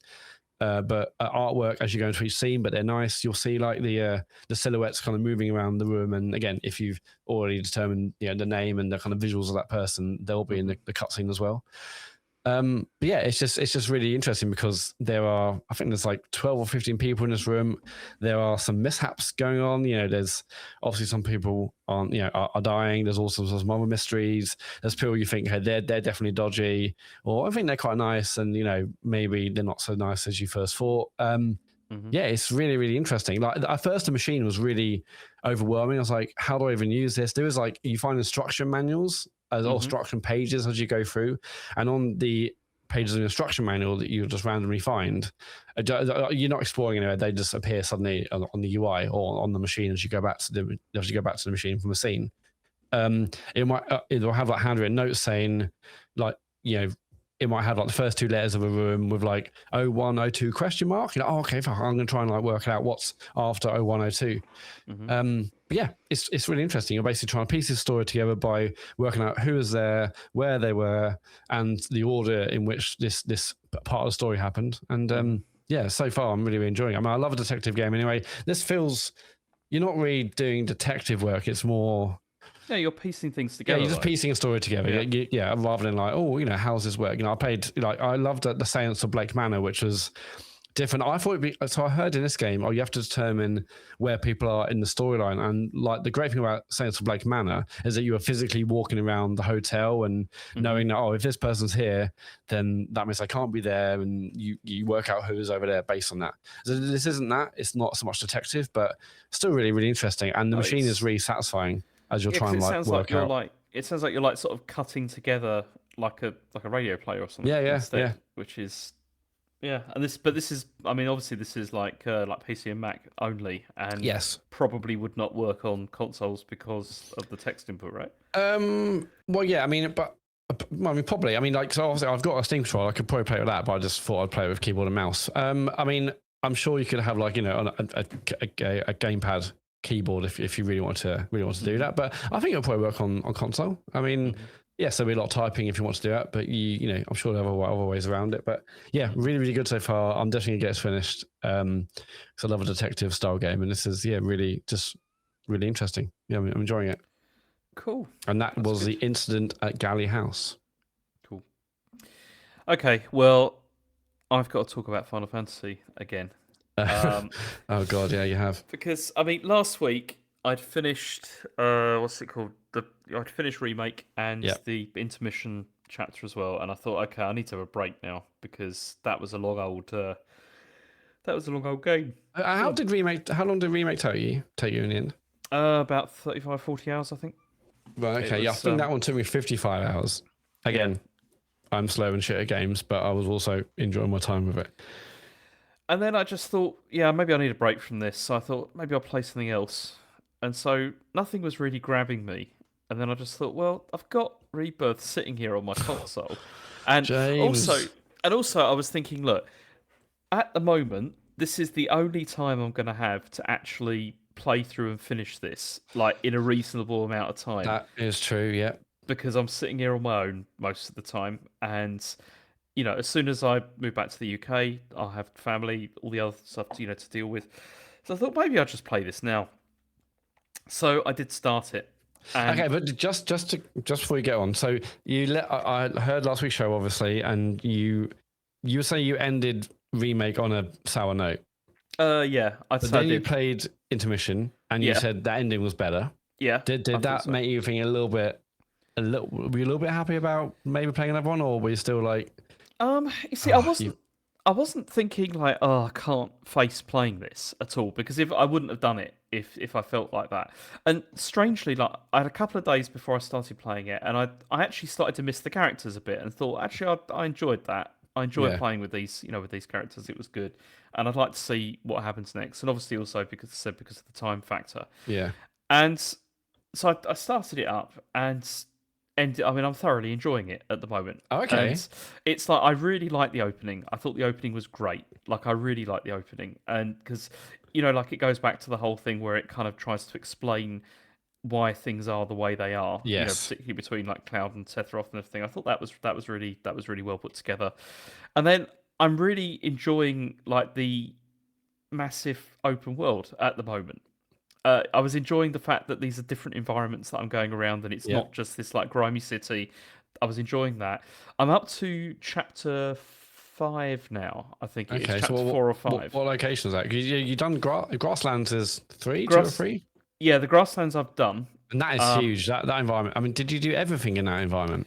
I did, yes. Fucking hell. Well, Okay, well, obviously all the towers, and you like just you explored like the bits where that kid is like, oh yeah, learn about the local fauna and all that yeah. bits. But have you done Chadley's Chadley? Yeah, back, who's a fucking prick, man. yeah. And No, the worst he is thing the about, worst. and he's worse in this. And the reason he's worse in this because one of the things they've added to this is so you have like the overworld that you can like which is in these sort of big regions that you go to, and then the whole point is that you meet him and he's like, can you help me explore this world? I'm like, okay, that's fine, don't mind doing that. I don't mind going. And they add like, this game feels like they've played a lot of other games and they're just like, let's just take that and put it and stick it Yes. in this. Yeah. So you've got like towers that you have to go and activate, which is very sort of like Assassin's Creed. You've got like things you got to scan as well, which feels like, I don't know, Metroid or whatever, I don't know. And so, yeah, you have to like scan those, and it like opens up other areas. Then you've got like combat trials that you have to do, and then other sort of scanning stuff where you have to sort of follow trails and things. It's like Yeah. it's really like they've just stuck everything in here that's like been popular in open world games in the last sort of like 10 years or whatever, to its detriment to a degree because it doesn't need this volume, I don't think, of these. And No. that was just in the grasslands. And so, but the annoying thing is that as soon as like you sort of you do one of the missions that's like for exploring the world, fucking Chadley just like rings you like all the Yeah. time. He's All the always on time. the phone, like like saying, "Oh, great, you've unlocked like whatever," and it's like it would be better if they just hadn't have done that. Like you don't need to have this like constant back and forth with him because he's not very interesting. He's a terrible character. No, It's it yeah, could have just been like a UI pop up saying, "Well done, you've explored this. How about you do the rest?" Like it didn't need, like every time you found something, whatever those things were, in like a cave, often they're hidden, you often see like there's a bunch of different types of cave to find, but one of them is you see yeah, like a bird flying in the sky, and you follow yeah, that, and you're in like a undiscovered part of the region, and you're like, oh, don't want to because he's gonna be like, beep, beep, beep, beep. Fuck off, Chadley, just let me do my stuff, yeah, like let me just zone out and do this without you ringing me and like, oh, do you want to do this? I mean, I never did any of the VR missions, which is like something you can do to fight different versions of summons or bosses to like yeah, upgrade your stuff. I never did any of them. I didn't need to grind for this game, so I didn't need to do them, thankfully. But I was still happily, in inverted commas, happily going around and getting all the bus stops and yeah. doing everything I can because there was something just like a lot of those open world games, it can be just satisfying just to tick off a big list. Yes, exactly. Because you see, that's the other thing is like you said, that whole thing with like the like eagle or whatever it is. Like you see it and then you have to like follow it to where it is. I mean, it's Ghost of Tsushima like did that like exactly the same. Like for many of these things. So this is another thing. It feels like it's like cribbed from other stuff, but I have enjoyed just sort of sitting there and almost like zoning out really, Yeah. and just sort of just going around the map. undertaking like side quests and exploration and stuff. And it's been a nice sort of change of pace really from remake, because remake wasn't like that at all really. Like there was a couple of sort of hub sections which had like side missions, whereas I'm enjoying the exploration aspect of this because it also, I mean, it looks nice. I mean, I've seen a lot of criticism, regarding, because I think when it first came out, the performance mode was like really sort of smeary and sort of soft Right. like focus, and now I think they patched it and they added in like sharp mode as well, so you can still play it in performance, but it's like things look a lot sharper, and I think it looks pretty good. Like you still get pop up and everything, but it still looks good. But as I said, I'm enjoying it. I've just got up to, I think, either the end of chapter 4 or sort of chapter 5. I think I've just met Yuffie has just appeared. That's basically where I'm up to, All and right. So okay. So you're hating it again. yeah, and no, I mean she's not a great character. I don't think she's not funny. No, no, no. She's just annoying. But again, style wise, it's good. But then the other thing is that I wasn't so happy that this forced me to play a card game, which Oh, what's that called? Queen's Blood. Queen's Blood. Oh, but what a card game. Again, I would say I'm not really into card games. I've enjoyed the old one, but and I was like, oh, what's this? But oh god, kind of grew to love that game. And I said at the time, and I think I've still said it since, how they've not released this card game as a separate iOS app and Android app is beyond me. It's so good when you're going to various towns and you're buying extra cards. I can't remember if you can find cards in the world, but you can definitely buy cards and create new decks, and yeah, like it's just really fucking satisfying. There's one particular time I was fighting like an Alsatian, I think a dog of some sort, and it kept kicking my ass. I was like, I'm gonna come back, and got a different deck, and I smashed the living fuck out of that dog, and it was so satisfying. Yeah, it's great when it works. Yeah, it's great when you get the hang of it. So, and when it really gets instincted into you. And that's the thing, because it took me like a couple of attempts to figure out like actually what you were supposed to do. I ended up watching a tutorial video like on YouTube, because I was like, I don't understand how this works. But then it's like it explains it. It's like, oh, actually, it's quite simple. It's not really that complicated at all. And it was funny because you kind of get forced to play it if you want to do the side missions, and because when the game was first introduced to me, when you end up at that inn, I was like, yeah, I'm never going to be playing this game like this. Don't bother explaining to me. I don't care. Then it forces you to do it, and then it's like, no, you have to play it if you want to do all the side missions, and you kind of feel like you have to do the side missions because it boosts like your party relationship as well, which is helpful. And so I ended up playing it. I mean, it was okay. I don't think I'm going to seek it out, but it was okay. Well, you say it now. I think you will at some point. Yeah, and I mean, there are other. It won't surprise you. There are other games to play. Well, there's another one as well that I came across. Which one? I think it was in chapter 4, which is the fortress one. Yeah, the defense one. Yeah, the tower defense, that kind of one. Again, I didn't like that one as much. Like, and that's. Well, at some point I stopped doing all the side stuff because it was just getting too much, and I stopped kind of playing it after 10-20 hours and got to 110 hours. But at that point I was like, I'm not doing all. Yeah, Fort Condor, as Bender said in the chat. Yeah, it was just too much. I mean, yeah, it was. I did the bare minimum on that, and there was nothing like as good as Queen's Blood, which I was like, I genuinely would look forward to playing. But no, I mean, Fort Condor, I thought it was okay, but again, it was annoying because it was stuck behind one of those like side missions where it's like you have to do it repeatedly, and it's like at the end of every one, the guy's like, "Oh no, I'm going to escape to another part, another place." Yeah, and you got chasing around. Like, oh, I have to do it again. Like I'm going to have to do this again. But I mean, I'm being more negative about this than I feel about it, because as I said, I've been enjoying exploring the world, and it looks really nice. And there are really some great. stunning areas like later on you'll get to. I don't know. I mean, you haven't played the original, have you? No. No. Okay. No. Yeah. There's some stunning areas towards the end. Or but maybe like back 2/3. But it's like I've always thought the game looked great. Anyway, I think Rebirth looked better. Thought the characters were great. I love. Is it like the synergy moves? Yes, that was the other thing I was going to say. That's really cool. The combat.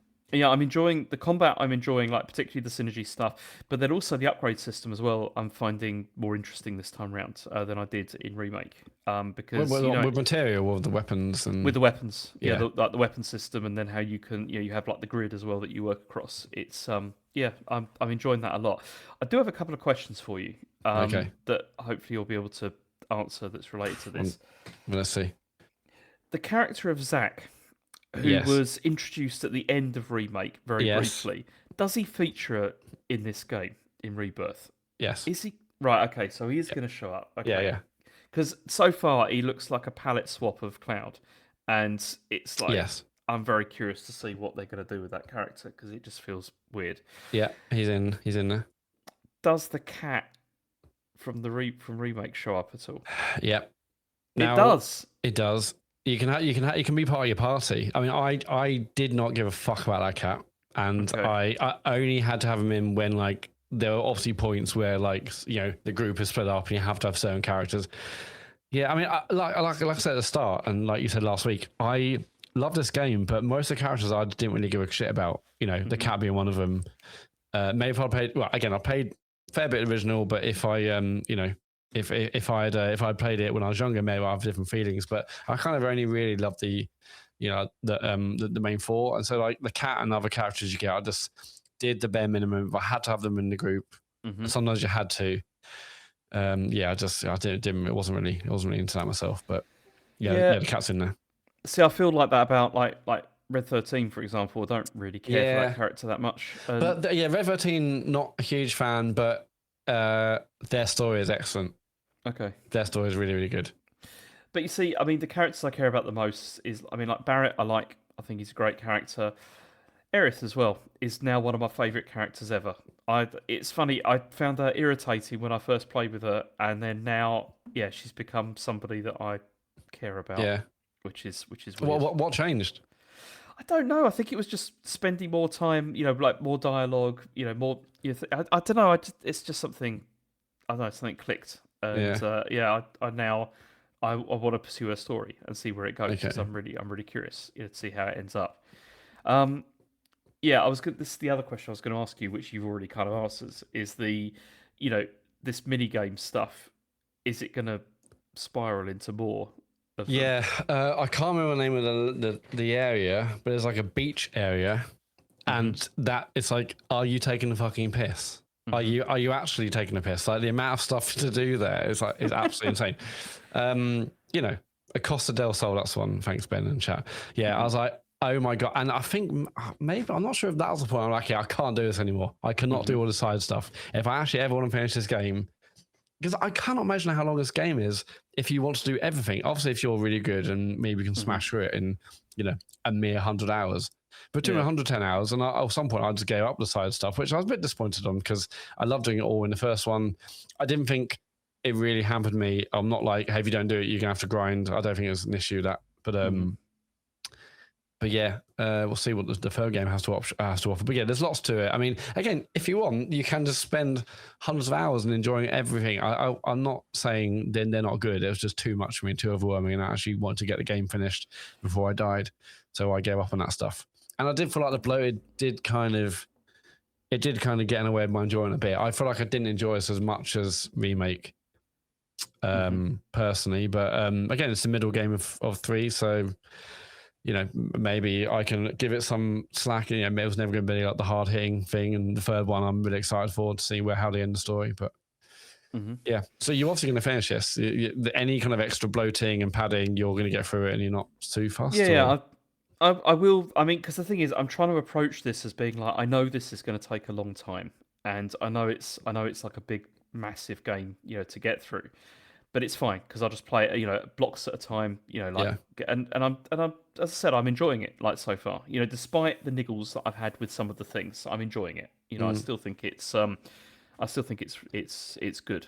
But yeah, I don't know. It's yeah. Yeah, well, I'm glad you stuck with it. Even though when I listened to you last week, I was like, James, do not play Rebirth if you're already worrying about the padding of the first one. Jesus Christ, what you would like. But yeah, I think it's well worth pushing through, and I'm pumped as hell for the third one, which is out next year, isn't it? I think January. Yeah, it February. is. I think isn't it January? January, February next year, I think. And That's good. But yeah, that's good. It's good. No, I'm glad you're sticking with it. The only other thing I played this week was Tangle Tower, which is the game that was from the same people that did the Mermaid Mask that we Yes. all played recently, which was great. It was really good, and I thought this was like about £3 on the Switch. So I thought I'm going to give this a go because it's the same characters. It's the Detective Grimoire series, Mm. and yeah, as Ben in the chat says, it's SFB Games, and so this obviously this is like a kind of point and click adventure, exactly the same as the Mermaid Mask, basically, and yeah, I enjoyed it. I thought it was good. I don't have a huge amount to say about it, mostly because of the fact that it is all puzzle based, and it'll be difficult to say anything without spoiling. It's similar to the Mermaid Mask. It's all based around a murder that you then have to piece together the evidence and try and figure out who it was that's done it and what the motivation was for it. I don't think it's as good as the Mermaid Mask though, like at all. No. And I think the reason for that is because the characters that you come across are nowhere near as interesting or as well written. I don't think they're still good. If I'd have played this first, I'd have been very impressed. But the Mermaid Mask takes it like up a level as to like how interesting the characterizations are, and they're not particularly, I don't think, in this. And I also found, and like the conclusion to this, I didn't find particularly satisfying either. Like Okay. I thought it's fine, but it was still nice to spend more time with the characters that the two lead characters. Yeah. Because and the voice acting was still great, and I really hope they make more of these because yeah, it's very good. Yeah, I don't know how well Mermaid Mask is done, but a lot of people seem to love it. So let's hope that they make more. Was this also the same length as Mermaid Mask? Or was it a bit shorter? I think it was a tiny bit shorter, but not much. Okay. It's still about 10 hours, I think. Yeah, roughly. It's good. But yeah, as I said, Matt, I've got a lot of time on my hands at the moment. It's playing a lot of the old games. Playing a lot of games at the moment. Just the way I got Rebirth. You might as well get World of Warcraft side. No. That's never going to happen. I mean, what other massive games have you got on your list then? Like, given you got this free time, like once Rebirth is done.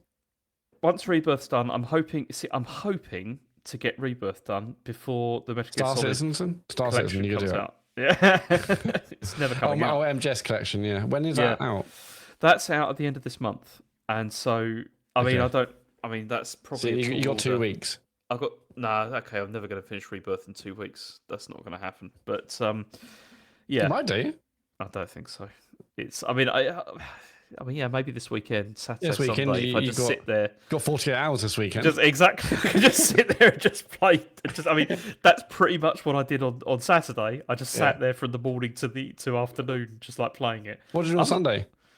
I also played it then as well. So yeah, it's not a lot to do where I live. I think it's possible. I think you can definitely get done in 2 weeks. Yeah, we'll see, but I don't think so. Oh my god. So that's been what we've been playing. Yeah. Should we do some questions? Definitely.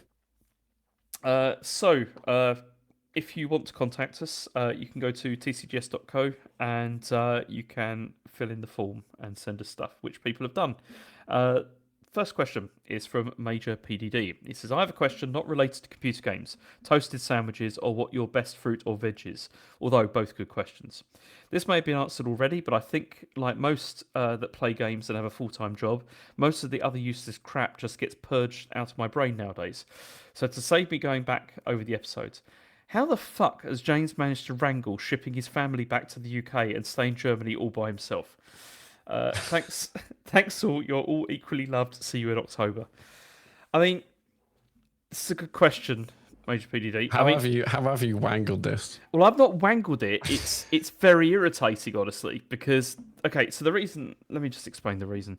So my work contract ends at the end of September, and so I have to fulfill the contract. I have to get to the end of that, and so I have to stay here. And one of the reasons for that is because the way where I works is that for sending payslips and stuff like that, you have to have an address in Germany, and so I have to keep the apartment going until then. And so that the lease expires. They couldn't send it to you digitally. No, they won't do that.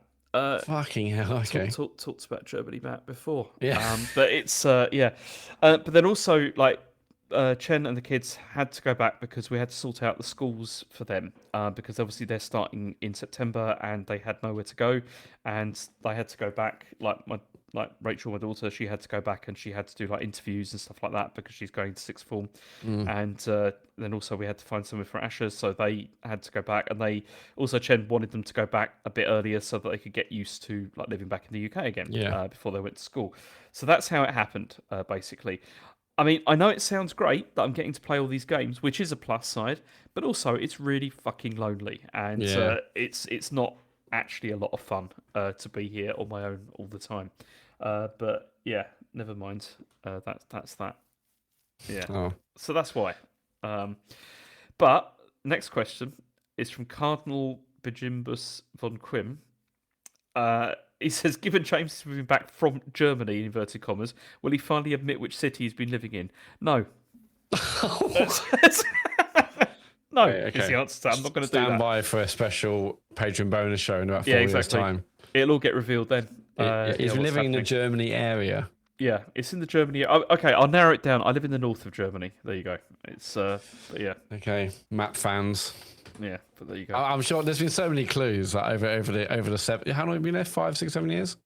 6 years. 6 years. Yeah. Must be so many clues. Like there's gonna be someone out there with like a map and like pink string on the board saying he said north. It was near here. It was near there. He mentioned this before. Near a big river. Near a big river. Come on, we're gonna get it, boys. Okay, next question is from Sam. He says, "Hello, interface lads." God, I can't believe we did that, Matt. I mean, we could explain. Well, maybe. James and I thought it would be clever to launch a tech podcast in basically the same month we launched this podcast. Thinking we can do two. We can do both. Yeah, why not? We love tech. We love talking about tech and all that kind of shit. Mostly Apple, as like David has been his bonnet. We're like, oh, it's not a tech podcast; it's an Apple podcast show, but Apple tech show. But loads of tech shows I listen to are also just Apple focused. So we talked about other things. Talked about China. We did. We talked about culture. Talked about social media regulations. I think. Yeah. Some really hard hitting episodes there, guys. Yeah. Yeah, we released like 30 odd, and then we're like, you know what, interface is great. It's probably time to.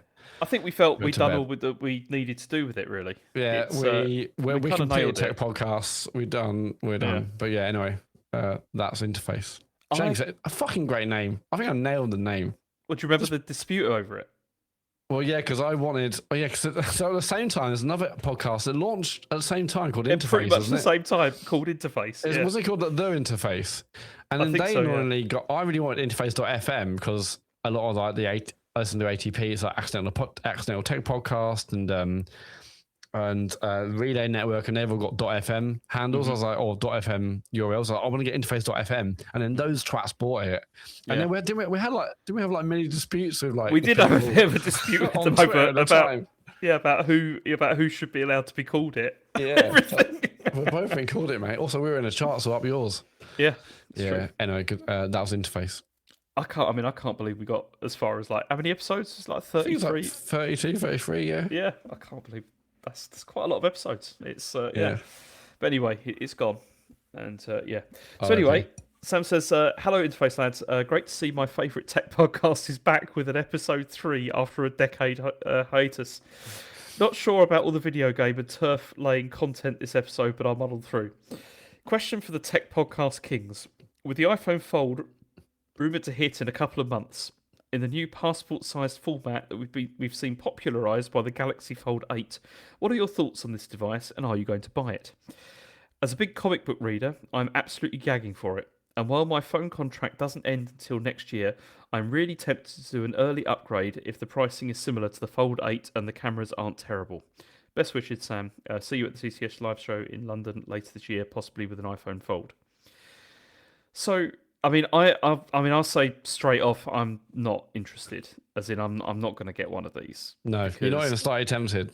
Nah, I don't see. I've got an iPad. I've got a phone. I don't really feel the need to have one of these. Mostly because I really like my iPad and I like having a big screen. But yeah, you feel differently, Matt.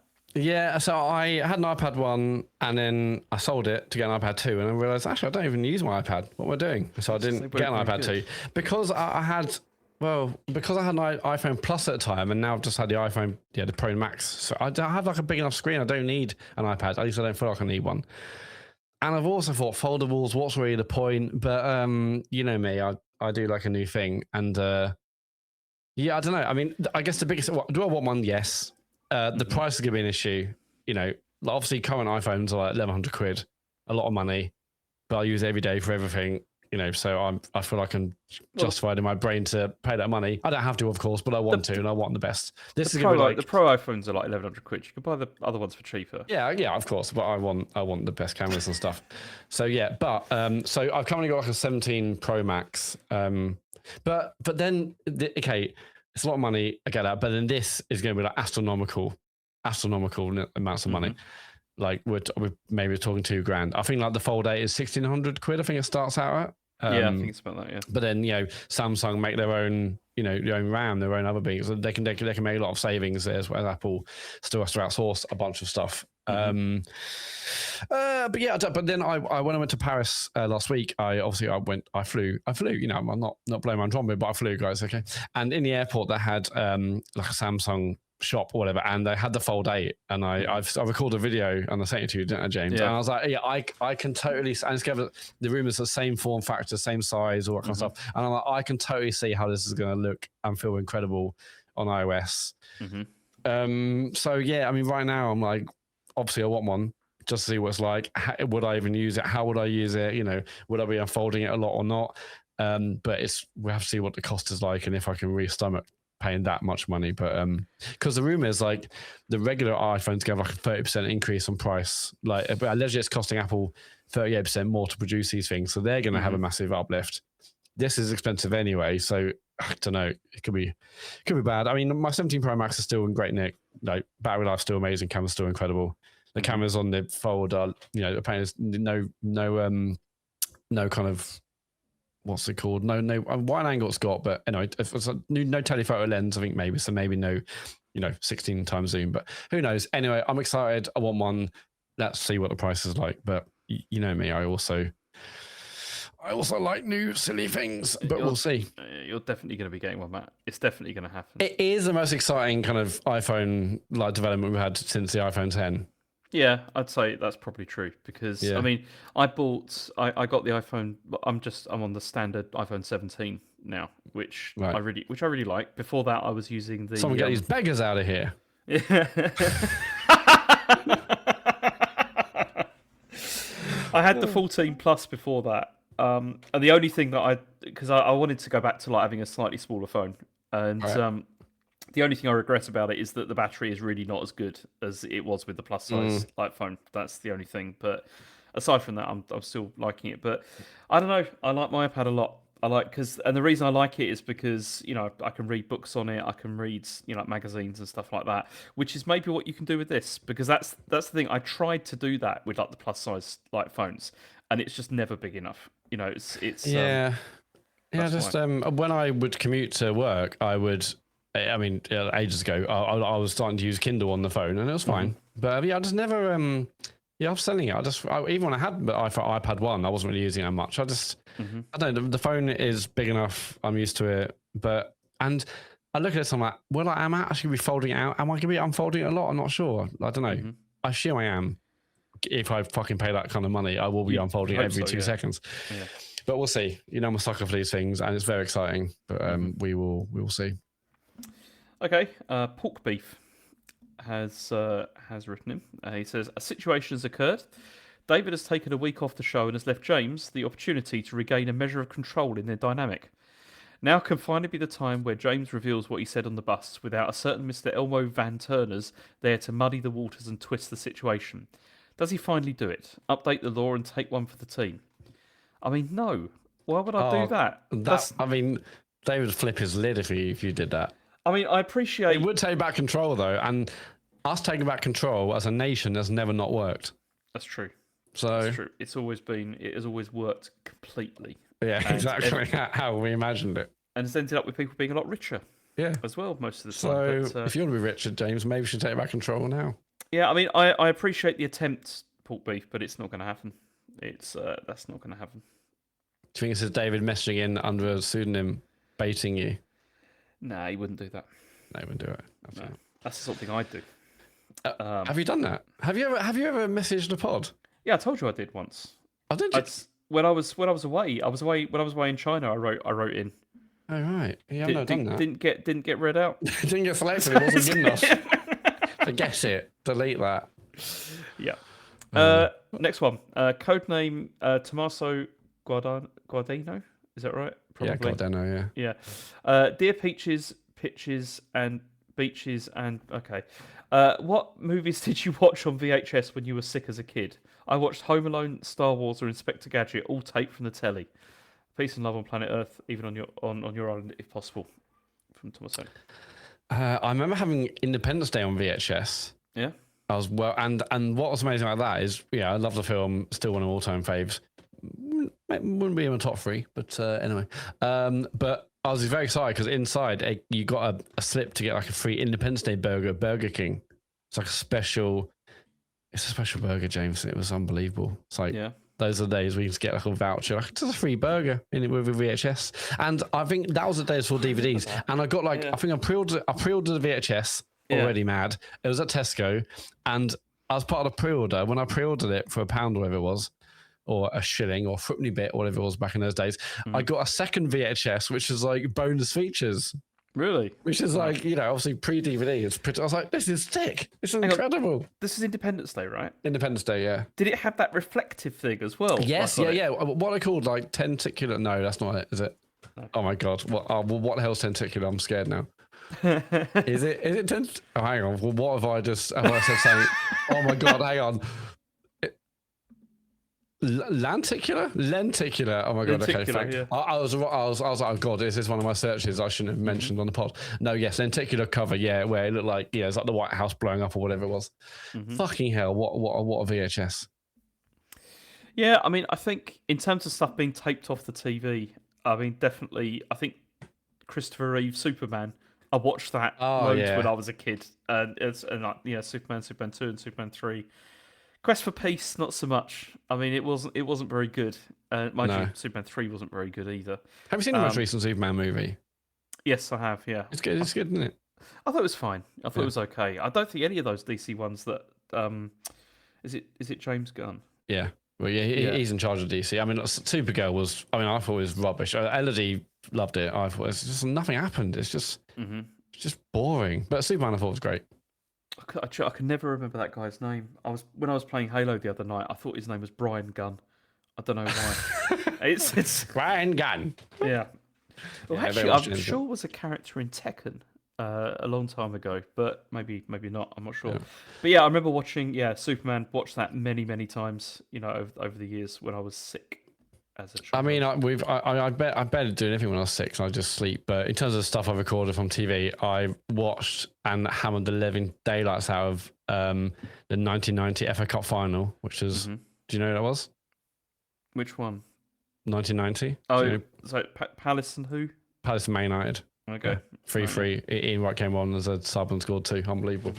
Yeah, I mean, we lost the replay. But I watched that load. I hammered. And also back in those days, it was like 8 hours of coverage or whatever it was. So, watched that a lot. Good times. Cool. Yeah, I just wish I could do anything when I'm sick. Even when I was young, I used to just sleep. And now, I'm really sick, honestly, but these days. But if I am, it's sleep time. I remember one time when I was, how old have I been? I've been about sort of 13, I think, at the time, was when I had my Game Boy and I was off sick, and my mate had lent me Donkey Kong 94, and I remember starting playing it and thinking, this is rubbish, this is just Donkey Kong, and then it obviously, it opens up into this massive, huge, sort of game, and it was one of the best times. It was great. I very much enjoyed playing that game. Yeah, I wish I was capable of that, but I am not. I don't know, one day. Okay, last question is from Ian Liv. That says, hello, Matt and James. Question for you. If desperate for content. Are we desperate for content, Matt? What do you think? No, but we'll start until we finish Ian's message. Okay.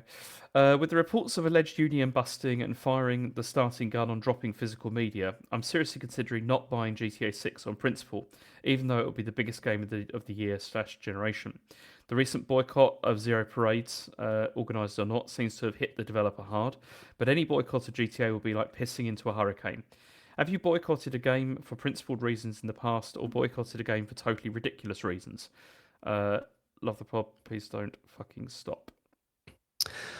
I wouldn't say boycott again. I mean, like, there are things I just don't want to be involved in. Like, I was never going to play Hogwarts, but I have zero interest in Hogwarts because of, well, I was never in Harry Potter. So that's not a boycott. I was never in Harry Potter. But even if it scored highly, like, I wasn't going to do it because of J.K. Rowling. Yeah. I don't. I mean, it's probably a shit thing to say, but I don't really. I mean, I guess there were boycotts that are really important, like, but I haven't often done it, honestly. I mean, I think thinking about, the stuff that I've stopped playing, I think because I've become increasingly uncomfortable with what it is becoming. I think like the Dead or Alive series is one of those. Like I just stopped playing those because you realise it was suddenly. Well, no, because the direction gratuitous. It was it was getting worse, but it was also getting like younger and younger, and it was just like, this is messed up. And so, yeah, I stopped playing those. I know I can't think of any others really at the moment off the top of my head, like games where I've just been like, I'm absolutely not playing that, for various reasons. Yeah, I mean, like, I can see why people would have boycotted Zero Parades because, they basically ripped out the creators and, kicked them out of the company, and it's a whole messy thing. So I totally get that. I get why you would boycott Rockstar Games with the union busting. Mm-hmm. The physical media thing, I mean, it's every console. I mean, the future Xboxes and PlayStations won't have physical discs. So at that point, like, you'll be boycotting everything essentially at that point. Mm-hmm. Yeah, I know it's difficult because it's good, Yeah, it's difficult. I can't really think of like a reason or a one I've done where I've actually properly boycotted, honestly. Other than things I was like have no interest in and I was never going to buy, Mm-hmm. But I guess Hogwarts. If it was like 10 out of 10, you've got to play this. And I don't even know what the reviews were. I just was never going to play that because of J.K. Rowling. Mm-hmm. So, but I wouldn't call it a boycott. It's just like I have no interest really. But yeah. I mean, you could and should think, hey, anything FIFA does, like, why would we bother? Because, of how corrupt they are and this and the other. But then I'm not worried about FIFA releasing a football game that I actually want to play. So there's that as well. Okay. Matt, what are your top 3 films of... I'm glad you asked, actually. No, it's all right. It's all right. I've got... Oh, what? Come on. Can you have one of them? Do the socials. One of them is The Lives of Others. It's a German film. Have you seen it? No, but do... you should see it. It's unbelievable. Yeah, it's about spying. Unbelievable. Okay, look, we know 2 of them now, but let's move on to the socials. Can I give you 2 others? I think we can move on to the socials now, Matt. I think Naked Gun or Top Secret. They're both fantastic. Top Secret is like less people know about Val Kilmer. Absolutely incredible. I didn't think you were going to do this. No, I've got more, but why was I not on the weakness of fucking film question? Anyway, socials. So no Play by the Bell this week. But you know what? James and I are going to stream Reanimal. It was never personal, James. I'm just a busy man. I'm just a very busy man these days. I know. So James and I are going to stream Reanimal Thursday night at 9 p.m. On twitch.tv/tcgsco. And yeah, we can play it live. So you can buy. I've bought PS Plus. Thank you, Phil, because of Big Walk. So we've got to get it done this month, James. We've got to get it done. Yeah, costing me a bomb this game. So that's Thursday night, 9 p.m. Twitch.tv/tcgsco. If you have Amazon Prime and a Twitch account, you can connect them and get given a free subscription to give to any channel of your choosing. Want to go to our channel in the week or when we're streaming on Thursday night? We'd love to see you over there. And yeah, give us your free sub. We really appreciate those that do that. If you miss it live, the stream, or want to watch this pod on video, you can go to youtube.com/@tcgs. Plenty of other VODs are on there, other streams, other podcasts. It's all over on YouTube.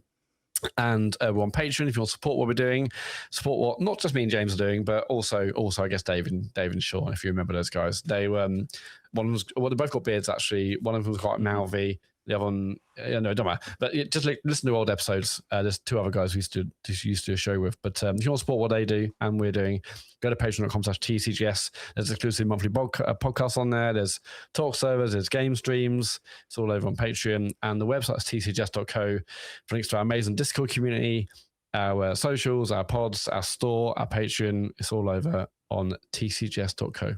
Fucking hell, Matt. That was like the full.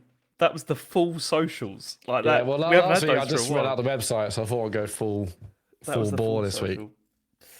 Okay. Well, anyway, I guess I could say thanks for getting through it. Is what I supposed to Is say. that your exit? That is my exit. Thanks for getting through it. Yeah, Yeah. love it. So, bye. Bye, Matt. Okay, bye, James. Bye. Bye, everyone. Oh, that's me. I'll do it now. Bye, everyone.